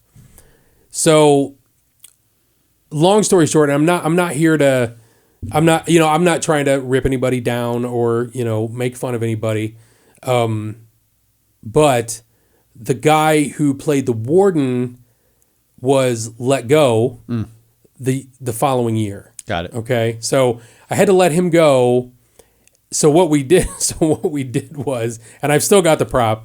I've got this. We have this severed head that we sell over at Creature Core, and it's like it's got the face ripped off, and all it is like exposed skull. Yeah. So what we did was we took that head and we put the warden's makeup on it. I had Matt Seal. I gave him the head. He painted on the warden's makeup. And the guy that was the warden was he was a redhead, so he was bald, but he had a red beard. So we put a red beard on him on this thing, and we killed the warden off. So she became the warden's widow. Yeah, that's a great story. Yeah. So and then the children, what happened there was the one kid just quit working. He couldn't work anymore. Right. And the girl was on the makeup team who is extremely talented. I met this girl when she was 12. She came to the haunt over in Crestline. Okay. And showed us her work, and I'm like, you did that? And she's like, yeah. I'm like, that's really good for a 12-year-old girl. Sure. But it was the same thing. She had a lot of school stuff going on, so she couldn't, continue on. So it kind of just became the warden's widow. I guess I skipped over a few things, but it just evolved naturally. It's not something that we planned on. Right. But when the acting manager at that point, who was the warden, he was like, we need to bring her out front and get her in front of, people. And she was all for it, of course. And I'm like, yeah, I'm like, go for it. Absolutely. Yeah. So when we took her out front and she does this scream, And when we took her out front, she started doing that. It was a hit. You know what I mean? I mean, just instantly. Yeah. And the guy that played the warden, he was great too, because he would go out there and, like you said, he was all about breaking that fourth wall. You know, he could get into people's faces. He could improv really well. Yeah. You know, I mean, he was great. Yeah. You know, at that part of it, he was just, you know, they worked well together. It really worked. It was just a big hit. But she kind of stole the show because she's, you know, so tall. You know what I mean? And she doesn't speak. She just screams, and everyone's kind of scared of her. You know, so it was kind of a natural thing. But then once the next year rolled around, it was like, all right, this is what you are now. You are the warden's widow. You are a Q line actor. So she'll walk and then just walk the lines and, you know, do her thing and stand in here. But she's even gotten to the point now where she's like, I really miss being in the house. I want to go back in. You know, so she'll spend a lot of the time in the house now. Yeah. But yeah. it just kind of evolved naturally. She did all the research on who she based her character off of. Right. You know, and I mean, she had some help. We had her on, and she kind of, you know, told that story as well. But yeah, I mean, it was really all her and the guy that played the warden and Matt all kind of had their, you know, input in it. And it's just evolved. I told her actually recently, I was like, we need to get a photo of you in 2017 through 2022 and just see like, and do like this, you know, slow progression of, because her wig back then was this big winged, what the hell did she call it? I can't remember the name. It wasn't that. Yeah, right. That's amazing. And I think I know what you're talking about because I even remember seeing some of those old images. Yeah, it was like a Marie Antoinette type of hairstyle. And it was, you know, and she just kind of wore this, you know, this black dress, not black, but kind of brown, and a shirt. And then it became like that dress right there. And she, I think, kept that dress all the way through and just had all this other stuff added to it as time went on. Yeah. And then this year, I believe they made her a whole new dress. So it's all, and then we bought her some extra things. I don't want to give it away, but we bought her some extra things to add to her character as well. Yeah. That's going to be really cool. It's going to add to the mystique of her. You know what I mean? Yeah. And it's becoming more and more supernatural, I guess you could say. You know what I mean? Yeah. And it's funny how even adding a prop, I'm just taking a look at like the keys, right? The keys on that ring around her wrist. Like that first of all, that tells a story. Yeah. As an actor, it provides all kind of opportunity, right? Not only to make noise, but to tell a story, right? And again, I know that she doesn't speak. She doesn't need to. No. Right? I mean, it could be a quiet character outside of her scream. And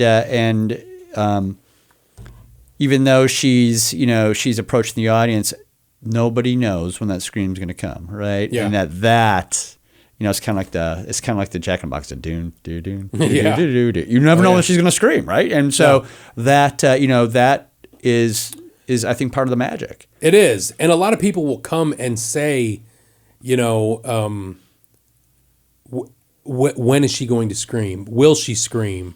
And it's just funny because I'm just like, yeah, of course she will. And we were out there for Ink last year, and I remember, you know, she was just kind of standing there, and I was standing next to her, and some people were getting photos or whatever, and the guy walks up to me, and he's like, can you make her scream? Make her scream. And I go, I just kind of chuckled because that was just kind of a funny thing to say. And I go, the warden's widow screams when the warden's widow wants to scream. You know, I was like, that's just how it rolls. Right. You know, I was like, I'm not going to say, hey, scream. You know what I mean? She does it when she wants to. Yeah. So we give her this kind of, you know, this image of, you know, she runs the show. Everything runs through her. You know, she's like the warden really. Right. Now. Right. She's the warden, but she's technically the warden's widow. It's really fun, and it makes things, because I don't know how you are with theming. Like if you go to a haunted attraction, be like, you know, like if you go to the Chippewa Lake Slaughterhouse. Yeah. You know what you're getting there. It's a slaughterhouse. Yeah. It's themed that way. It's well done from the time you go in to the time you run out. You've got that feel. You know what's going on. Exactly. I get a lot of that here with like the one side of my one cell block is like clowns, and everyone's like, well, why do you have clowns here? Because it's a prison. One side of is, we got an apocalyptic area. We have a church, and we kind of themed it out. Well, it's the prison church, or it's the prison infirmary. Mm-hmm. So we kind of go that route when it comes to theming. Is that something to you that like you look at when you go in? I mean, if it's just a standard haunted house, like, I don't want to say standard. Yeah. That's the wrong word. Yeah. But I mean, if you go to a haunted house that's just in an old warehouse or something along those lines, that doesn't really, it could be anything. Yeah. As opposed to coming here where you're like, oh shit, you're in this giant prison. Yeah. Yeah. Well, and I wish I knew who said it, because if I did, I would give them credit. But I remember some of the early years at Bloodview, right? And mm-hmm. Bloodview was all volunteer, and mm-hmm. and certainly at the time it was Superstar.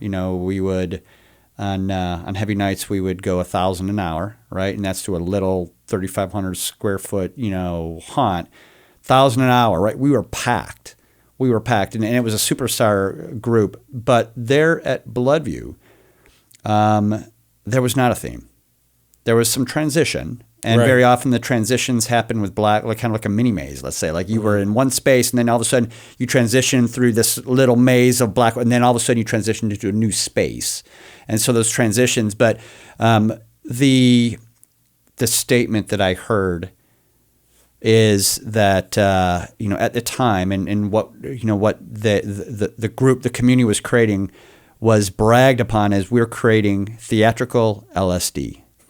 Which means I love it. Your theatrical LSD, which means we're taking you on a trip and you don't know where you're going to go, but I can tell you it's a trip that is going to change every single time you come. And so the theatrical LSD, so just based upon my early experience with that, I love the fact that you don't know what you're going to walk into.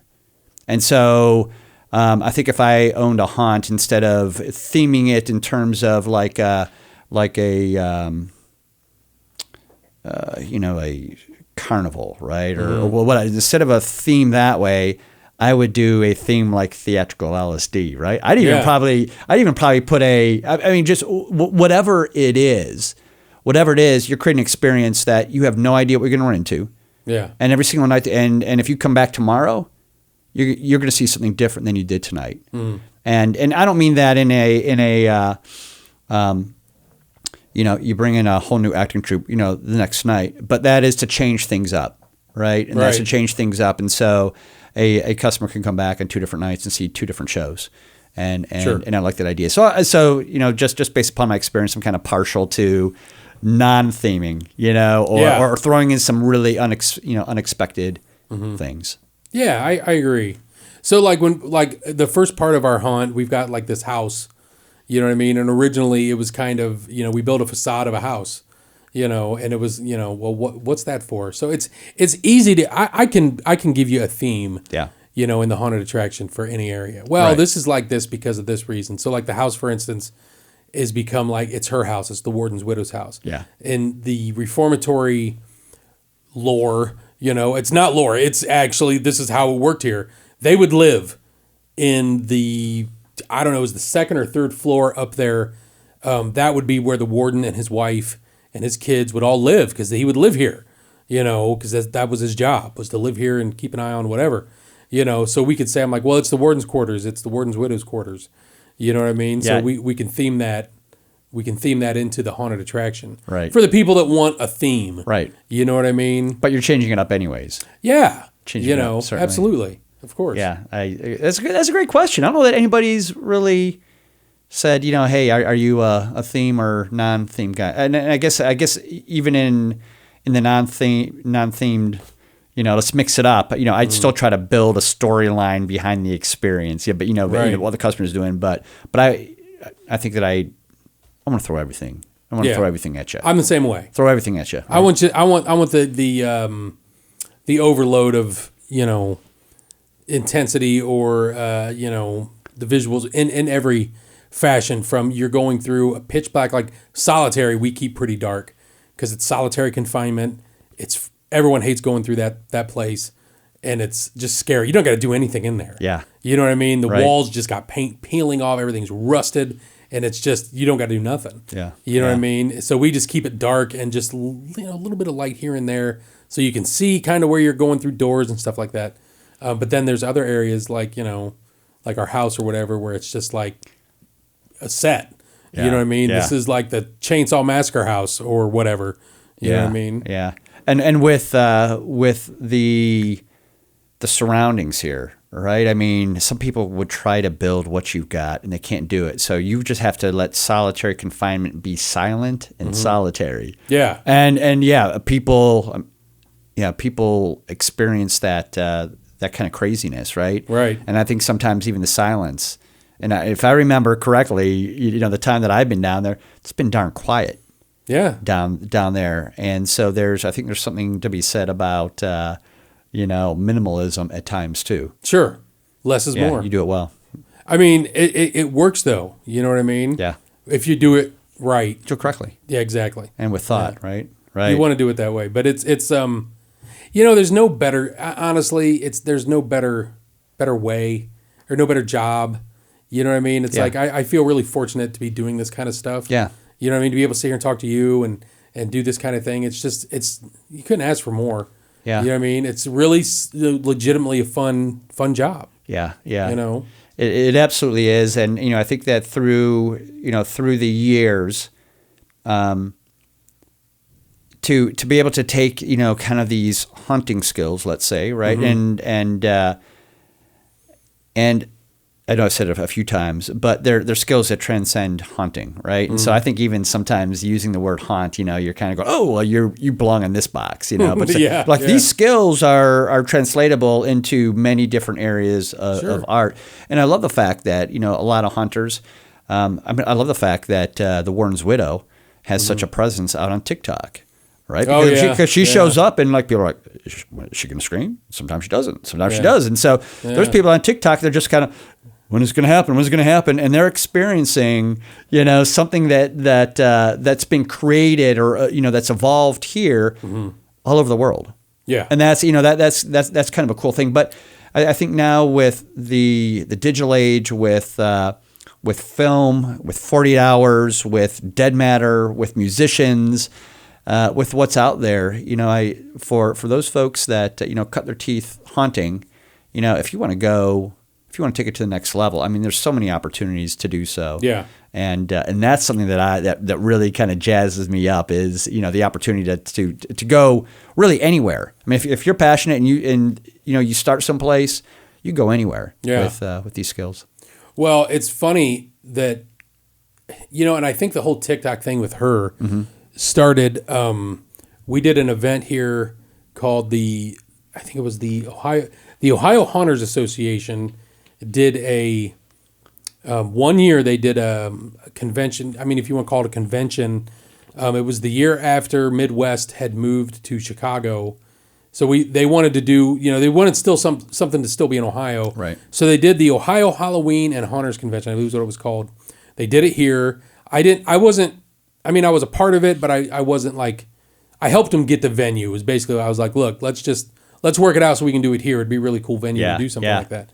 And we were open for it and everything. But there's a guy, and if he's watching, he's gonna get pissed.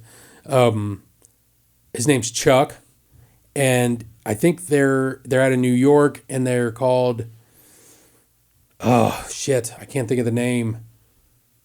It's something to do with haunting, something to do with haunters. It's like a kind of like an Ohio Haunter Association, but it's out of New York, and they were here, and Andrea was, I don't even think she was in the Warden's Widow costume. She was wearing something else, or maybe she was. No, she was in the Warden's Widow costume. Anyways, they put her in a cell and they had her scream out of this cell, and they put it on their TikTok, and he messaged me I don't know, maybe a week later, and he goes, this TikTok has gotten over 1 million views.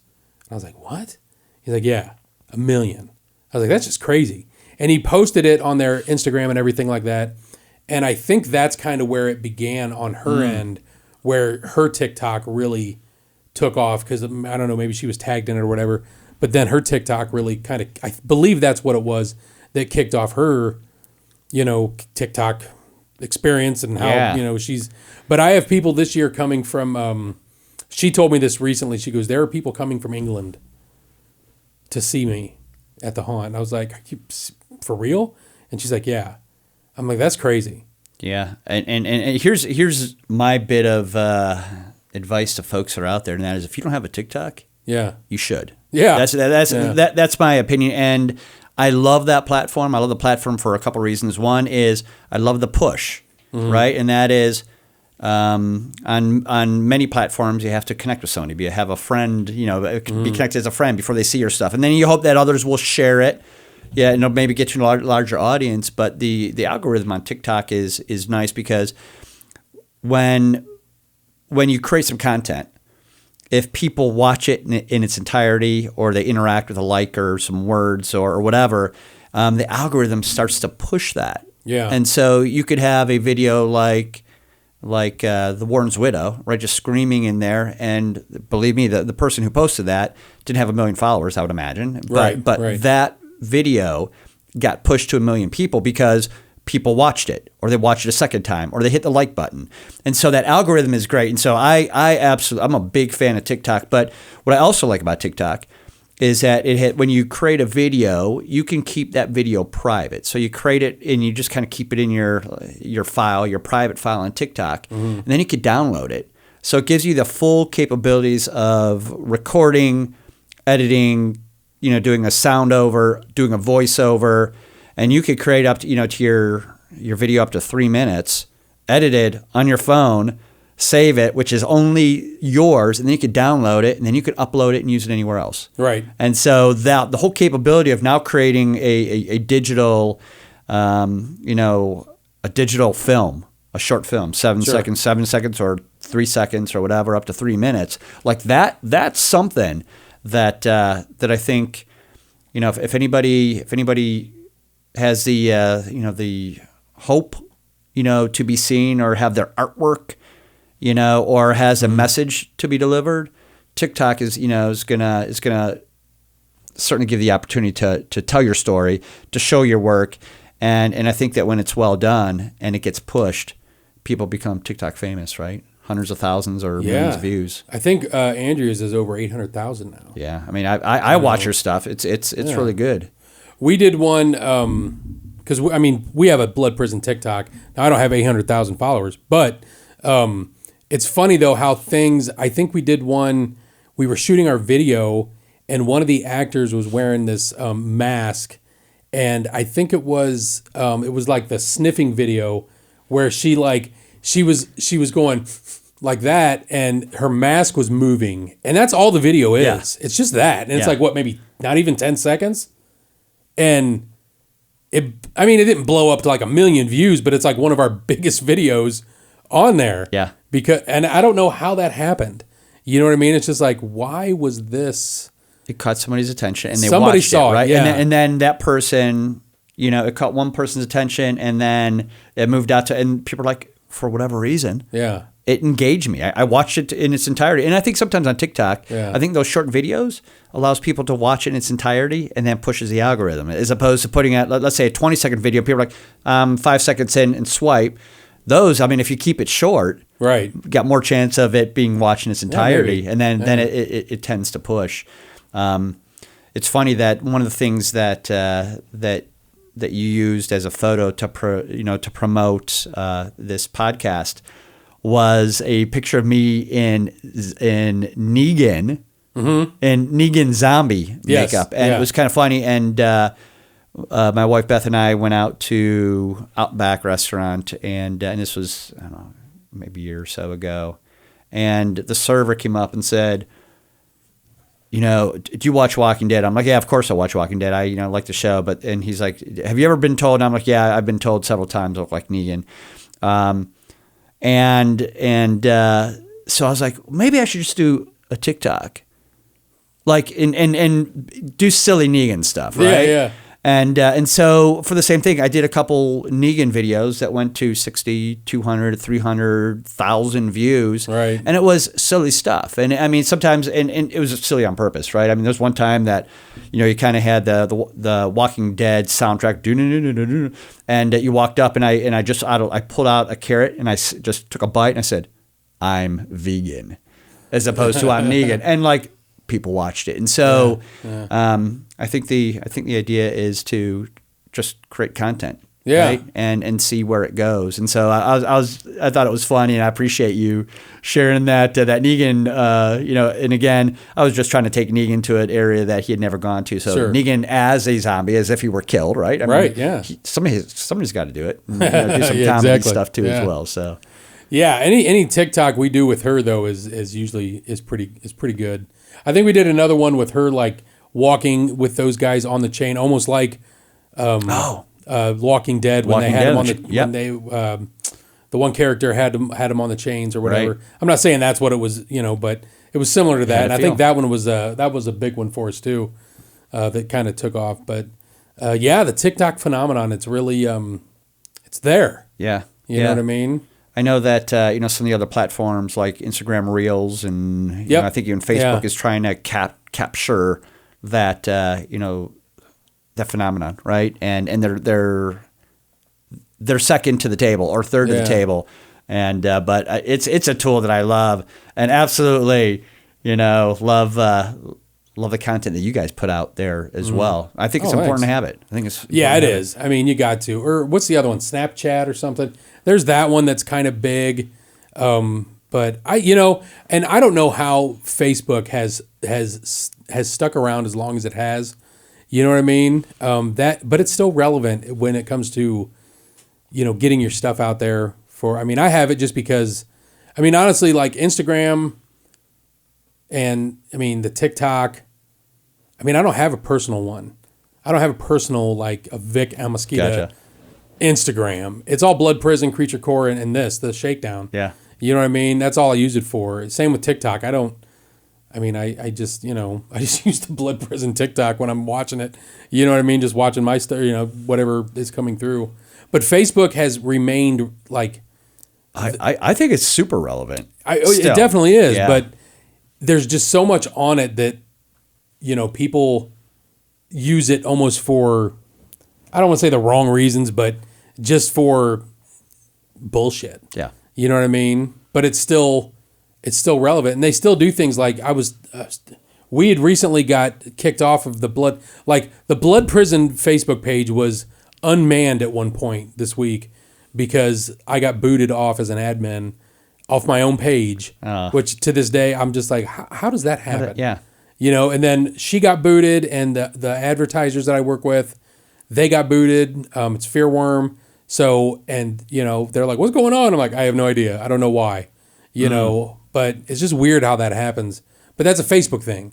You know what I mean? Yeah. The other ones don't do it. I'll tell you what when I said I think that it's still relevant, what I really enjoy on Facebook is the rich communities. It's the groups, right? It's at some point, the algorithm and a friends list gets so thick, right, that you're like, I'm seeing stuff that is less interesting to me, as I scroll through 1,000 friends or whatever. Mm-hmm. But to get on there and click into the Facebook communities, the groups, right, like that's like there's something there, and I don't know whether other people would agree or not, but I think that's what's keeping. I think the events and I think the groups are what's really keeping Facebook relevant. Yeah. Because listen, if you wanna collect antiques, right, or you want to learn special effects makeup, or you want to watch Tuesday at 7, right? It's a Facebook group. I mean, and by sharing into groups, right, now all of a sudden you can move information, and I think that's where Facebook does a good job, and I'm sure that's why it's so relevant in my opinion. Well, and we still use it. Like, I have a Facebook, it's a private page, but it's like for the actors. So we got a Facebook actors page where I add all my actors to it so I can communicate with them all at once. You know what I mean? I've got a crew page. All my crew goes on a different page. Yep. And it's all private Facebook pages. You know what I mean? Yeah. Because it's just easier to do it that way. And Messenger. You know? And what I love about Messenger is I can send, let's say, a TikTok video, or I can send it in Messenger, download it, send it in Messenger. I've done that to, even to earn roles in films and stuff like that. I shot my little my little thing on TikTok, right? And was able to put some sound over it and then send it via Facebook Messenger, and it goes in its original format. It doesn't get compressed and stuff like that. So so the Facebook groups and I think Messenger is where I spend most of my time on. Yeah, on Facebook. And, like you said, Tuesdays at 7. Tuesday at 7, yeah. Is a Facebook group. And it's great because, I was on it about a year ago, maybe. It was around a year ago. Yeah. You came down I came down. And listen, that's one of my favorite videos. And, with technology right now, you could put a phone on a tripod. Yeah. Right. And you can walk and move around. Yeah. And have and so we were able to even walk through Solitary, the silence of Solitary on film, and now that it's shot, we have it forever. Yeah. Right. And it was if you're surrounded by some cool opportunities and some cool people like I know you, to get that down and record. Like if you don't do it, it's going to be lost. Yeah. Listen, things move fast, so I try to capture it whenever I can. And it's cool that you can do that now, because like you did the one with me here. Yeah. And I remember over at the shop, this is probably a couple years ago, you did one with Dave Greathouse. Oh, yeah. Because I was there that night. I think that's when I first met you, and I was like, oh, hey. And then I left, but then you guys did your thing there. And then I remember, you just did one with Rick Thomas just the other day. Yep. So it's like you can go all these different places. Where did I see one? The other one I saw recently, it almost like I used in somebody's backyard. I can't think of who it was now. I don't remember, but you were in, or maybe it was a museum. I don't remember. Yeah. But it's just, that you can do all those different things and how, by doing the Tuesday at 7 thing, how you're sharing, not just haunted house, stuff, but like anything in the arts. Anything That's creative. Great. You know what I mean? Yeah, it's really good. It's really good stuff. I think that one of the things people are like, why do you even do that, that show? And it's fulfilling, and I'm surrounded by such amazing makers and creators. Right. Like their stories need to be told. And I think that's something that if nobody watched it, I would still do it. Yeah. Because the story is like, I don't know. This is going to sound a little hokey here, but I'm going to shoot straight.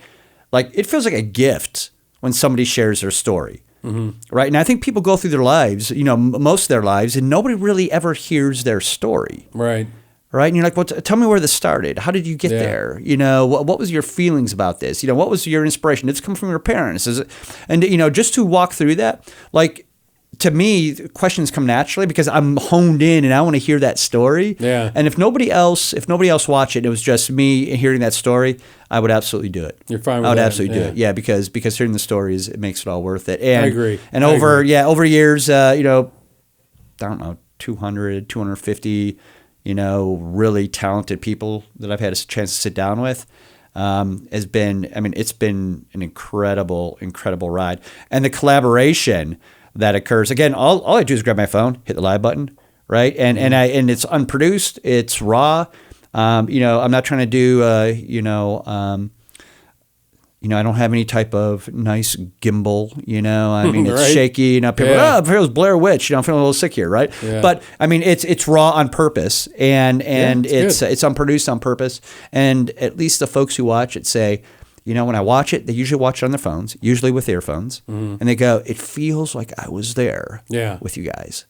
And so as a result, I'm going to keep pressing the button probably until I get booted off of Facebook or until something else happens or opens up. But it's been a great ride, and whether it's haunting or effects or other arts, we've got some amazing artists in Ohio, and we even had Ben Armstrong, Alan Hops, You know, Yeah, we even yeah. went outside of Ohio, you know, during COVID and grabbed their stories. And there's so many talented people out there. I mean, it's their stories need to be told, and so that's kind of the intention there. But it's also, I mean, that was a long way, to kind of wrap up. I love the Facebook groups and the Facebook community. I think that's what makes it relevant. And for the folks that go, yeah, I really haven't been on Facebook in a while, I might say, update your password and then click into some of the groups, because the groups there's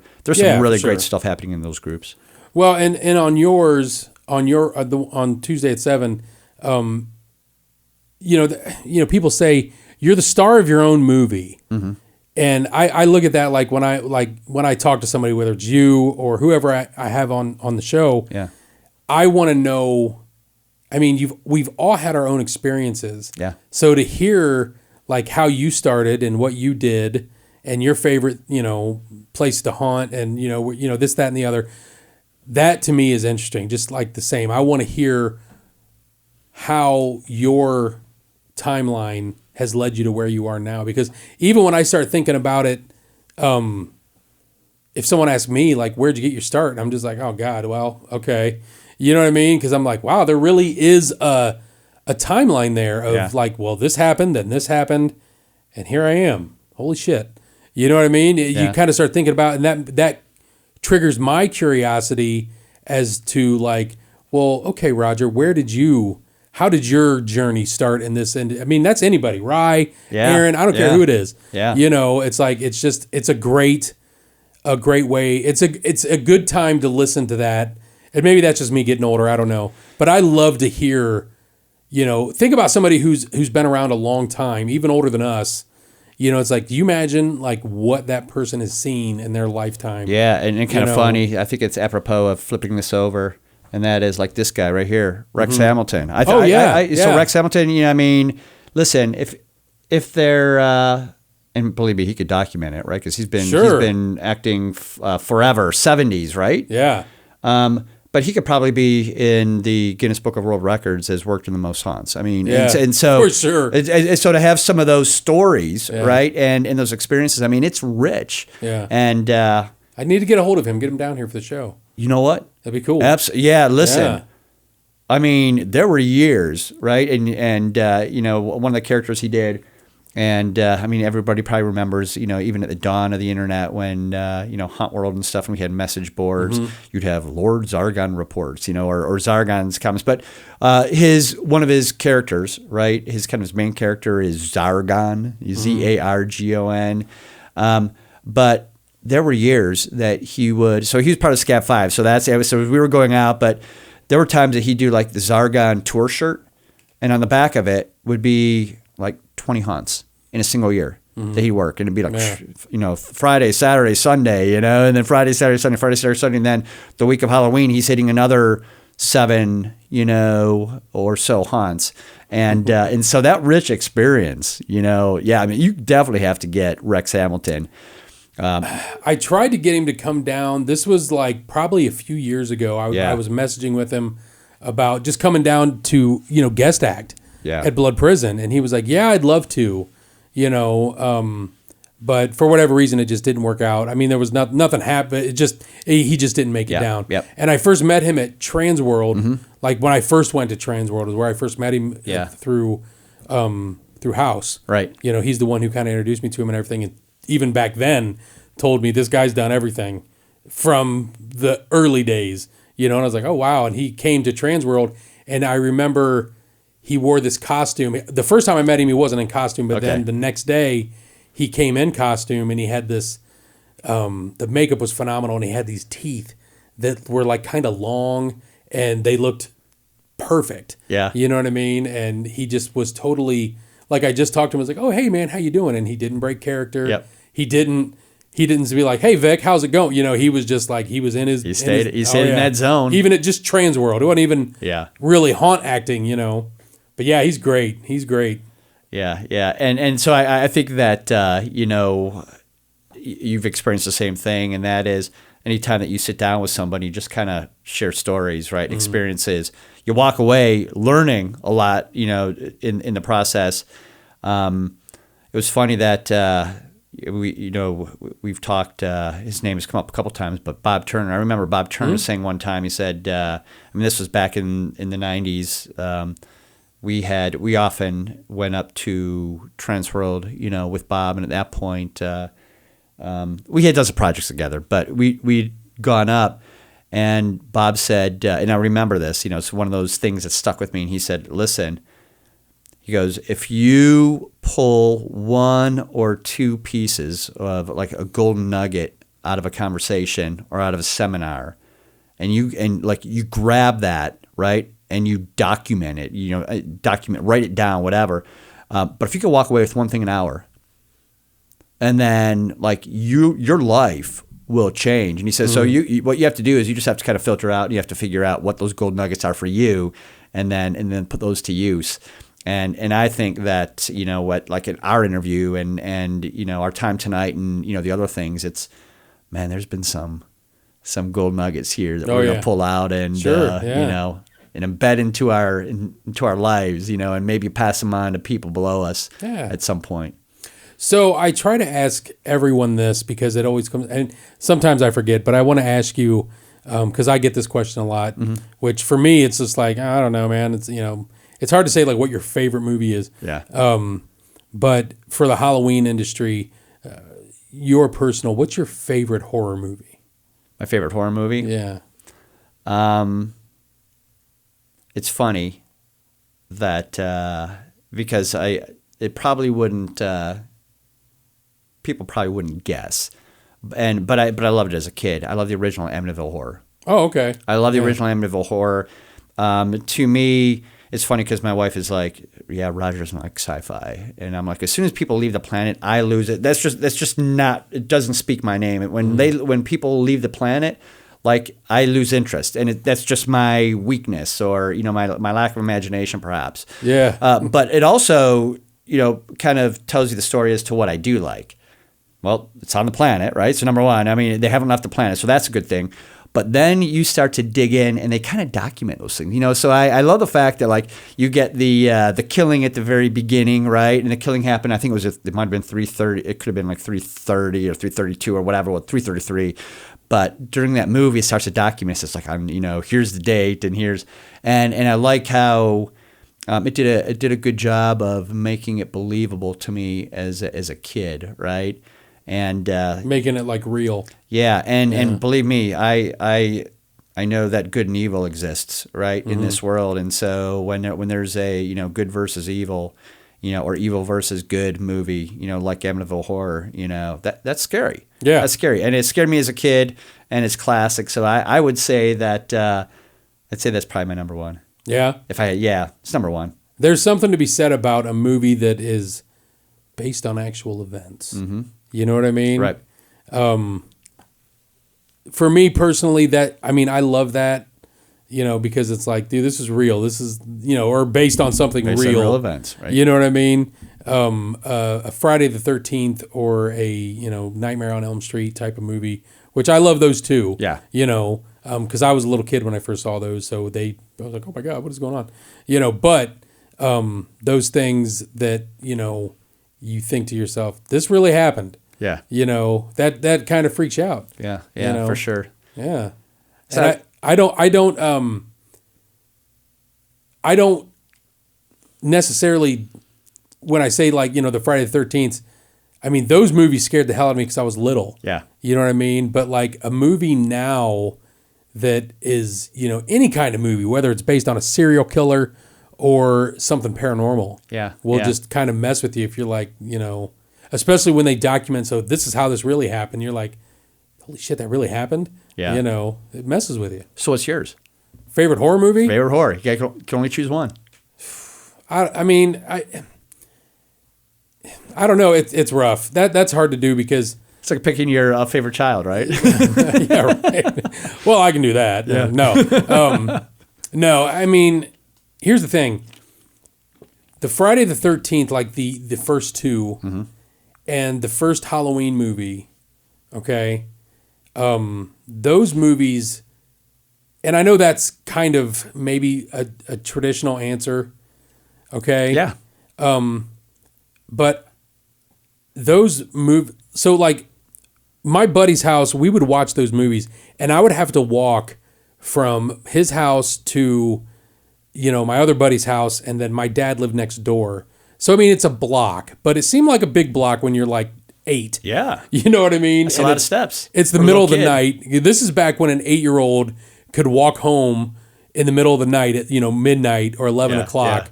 And it was kind of more acceptable. Right. It was a very small, it was like almost like a pass through town. Mm-hmm. You know what I mean? But the whole darkness, like in the original Halloween movie where you kind of just see that white mask kind of appear out of the darkness. Yeah. As a little kid, that just messed with me. I mean, that legit, like, I was like, oh my God. So like when I'm walking home in the dark, you're always just kind of like, you're waiting to see that. You know what I mean? And me and my buddy are just like, okay, here we go. So we start walking down the street. Then we get to the corner, and he's got to go this way, and I've got to go this way. And we're just like, you good? Yeah.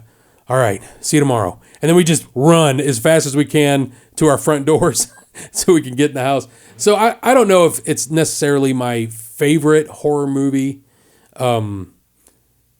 because, like The Exorcist and Texas Chainsaw Massacre are definitely up there. Great ones. But even new stuff or newer, like I really took a liking to House of a Thousand Corpses. I really like that movie. Yeah. Just because of the way it looked and everything. But I mean, that original Halloween movie was probably the one that really just kind of sticks with me every time. Like even watching it on TV when I was after all that, I would just be like, oh, it's that movie. You know what I mean? It would kind of just, it'd give you that uneasy feeling. So a movie that does that to you is kind of, It's kind of great. I thought you were going to say The Dead Matter. but I mean, seriously, the original Halloween.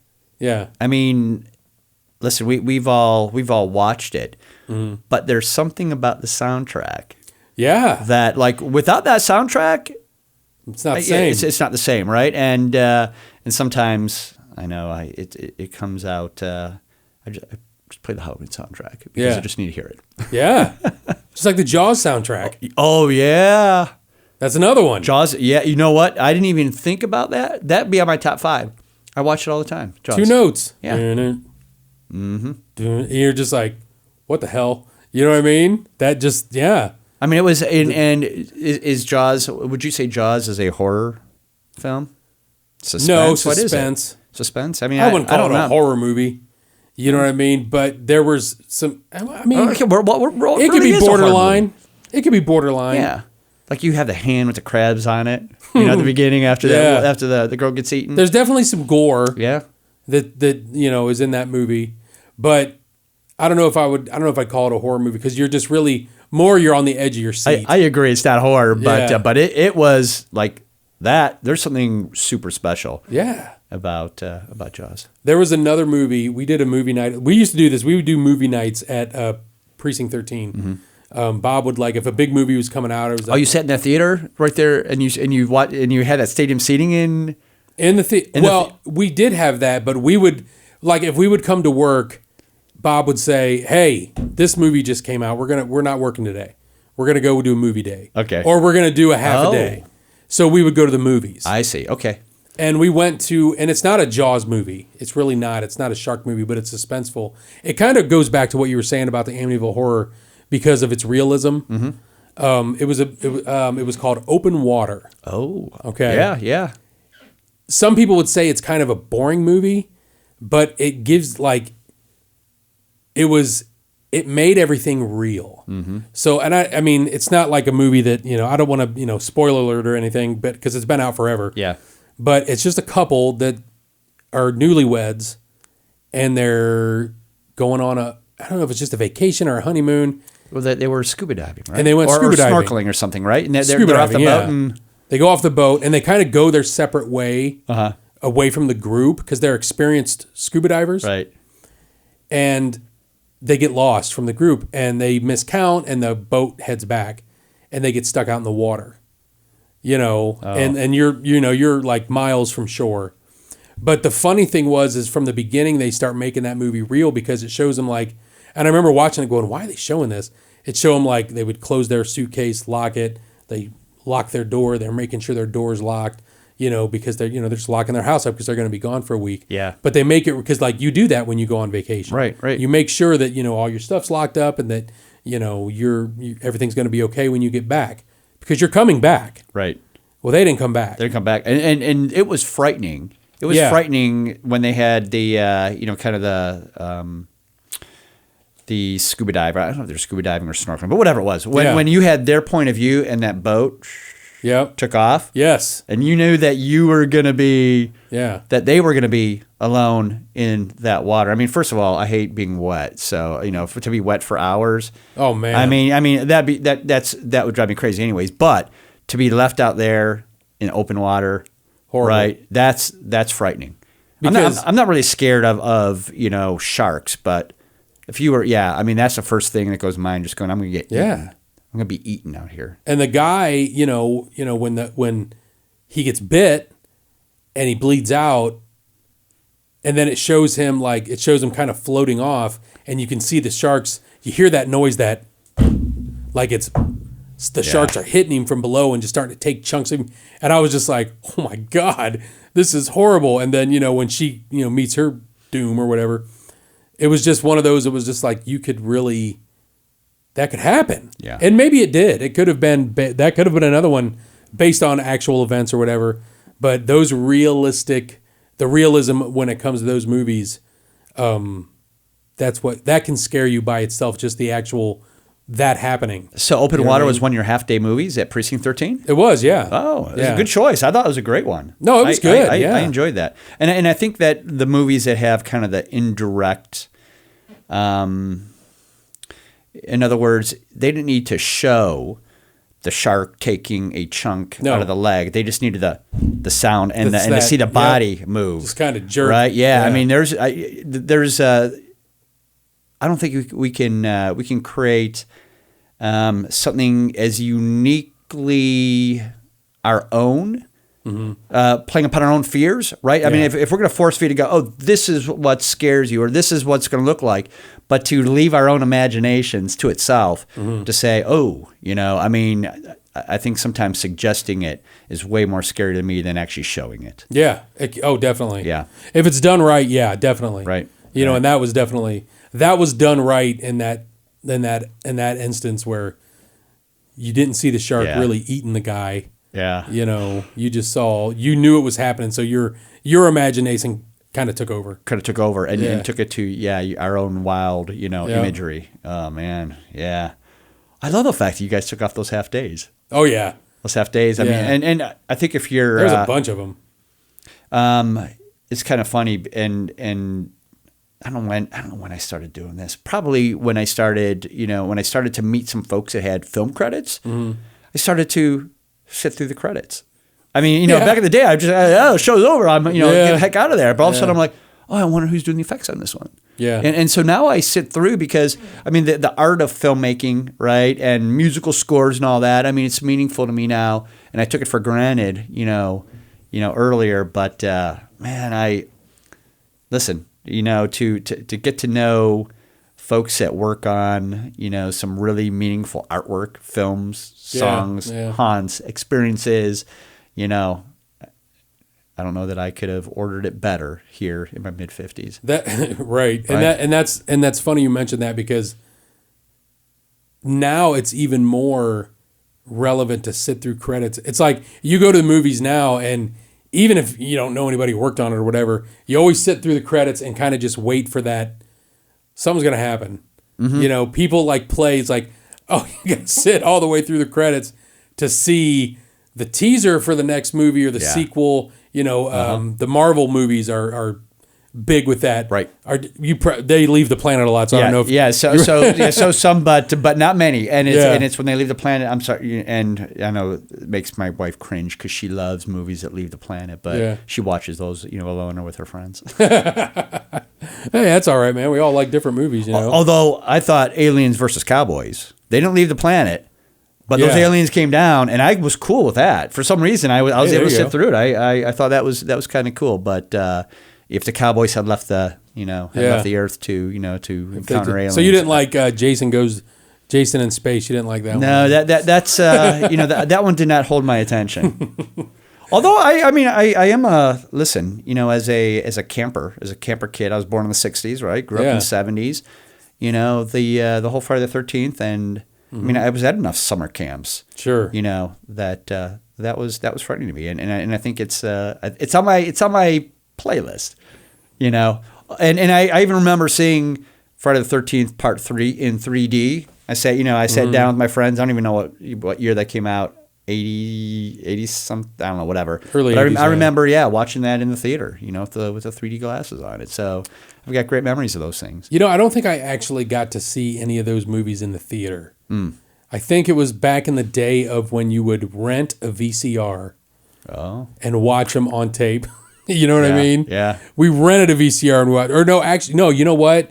My buddy that we watched his house out had remember the satellite? It's not like DirecTV, but you had an actual satellite dish in your backyard, and he had that. So he had like HBO and Cinemax and all these different movie channels that would show Halloween and Nightmare on Friday the 13th. It's good to have a friend with the satellite dish back, it was back great. in the day, right? Oh, yeah. We couldn't afford one, but I had a couple friends that, we could go over and catch MTV and, some satellite TV. Right. We had Farmer Vision, man. I'm from a small town. We had three channels, right? Three channels, and you might get a VHF. You got to turn the knob to make the antenna move. It needs to go north a little more. Oh, there we go. We got it. Yeah, that is funny. That is funny. That's what you had to do. Yeah.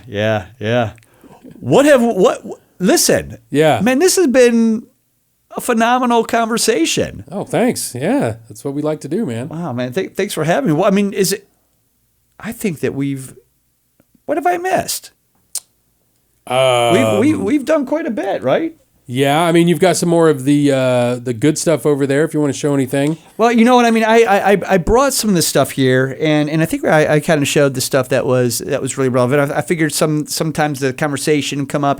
I brought up the thing that it's just the information. As an effects artist, it's the classic Dick Smith's Book of Monster Makeup. Yeah. Not that there's great information here, but it was inspiring to go to the next step. Right. Right.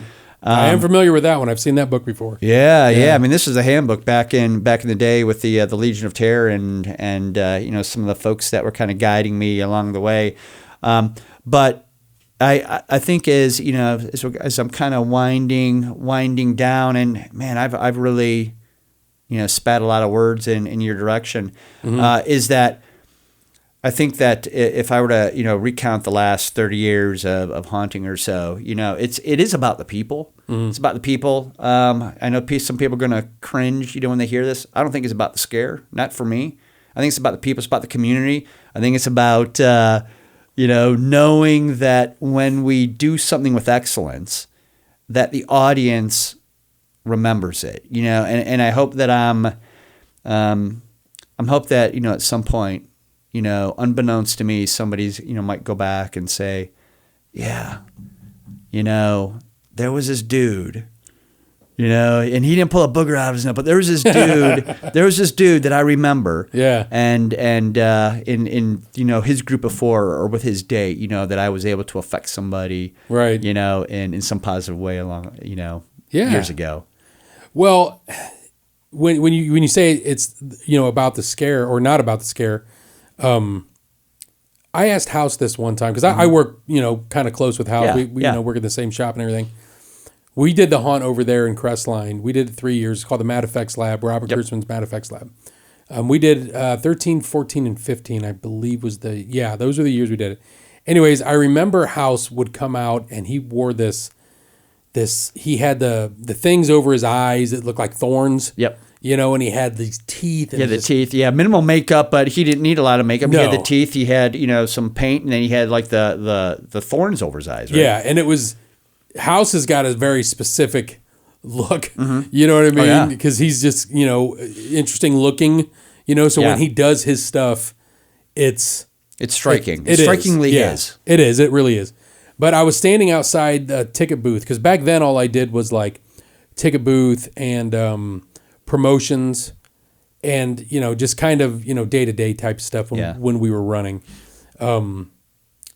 He walked up to somebody, I don't know who it was, one of the guests, And he was just kind of walking. He wasn't really doing. He was wearing kind of like this robe looking thing. Yep. And he was kind of just walking around, and he wouldn't look at nobody. And he kind of just leaned down, and he said something to this woman, and she kind of stopped and just looked at him and just like, "What the hell did you just say to me?" You know what I mean? And she kind of just walked away, just like, Jesus, like shaking her head a little bit. I'm thinking, what the hell did he say to her? So like, I didn't say anything to him then, but I think it might have been the next day when they were getting into makeup again. I said, "What did you say to that woman? What did you say to her?" Yeah. And he goes, "What woman? What are you talking about?" And I was like, "The woman last night said it's about 10 o'clock. She was walking down the side right by the ticket booth." And he started thinking, he's like, "I don't know, man." He goes, "I don't really remember. I said a lot of things to a lot of people." And I was like, and I kind of explained to her, and he was like, "Oh, wait a minute. Yeah." He's like, "Yeah, I don't remember what I said to her." He goes, "But," he goes, "you got to understand, when I say something to people," he goes, "I want them to remember." He goes, "I want them to go home with me in their head." Yeah. And I go, "Well, she did, definitely, because she was just like, he goes, "I don't really remember what I said to her." He goes, "But whatever I say, it's all that improv that you were talking about earlier." He's just like, they go home and they're thinking about me when they close their eyes and go to bed. Yeah. And I was just like, that's not a jump scare. Right. You know what I mean? Right. That's a scare. That's going a couple levels deeper, right? Yeah. And it's affecting the audience Sure. in a way that you can kind of train, right? But a lot of it's natural, and I think part of it is somewhat osmosis. You just happen to be around people who do it well, and you kind of pick up on it. Yeah. And listen, House is one of those. It was kind of funny because when I joined, kind of jumped into Bloodview, he was kind of on his way out, and he was heading out to Hollywood with his portfolio, making films, right? Yeah. And so kind of those early years, I didn't spend a lot of time because he's out in L.A. It wasn't until he kind of wound back that I had, and what I mean by that is, he was back every year or so. He'd, pop into town and he'd act for a weekend and create some stuff. But it wasn't probably until 6 years later, 90, 95, 96, something like that. He came back, he did a film, which we participated in. And it wasn't until later that I had the chance to really experience, kind of his unique brand of acting and scaring. And I love the fact is, if you're not going to see another David Greathouse walk around any other haunt because he's uniquely his own. Yeah. And I love when somebody can accomplish that, right? Carry that off.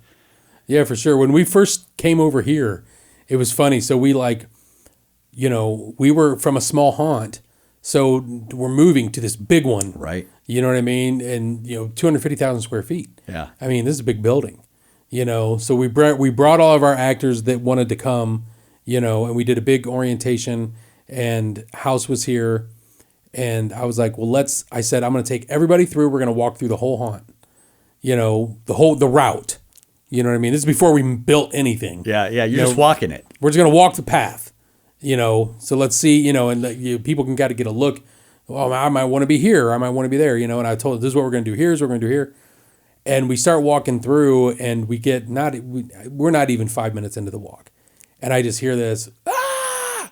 And I was like, I remember I just kind of like turned around, like, what the hell's going on? All right, whatever, and we keep walking, and then I hear this other scream of some sort, and this loud noise, and I go, and I stop finally. I think we were in solitaire. I go, what the hell's going on back here?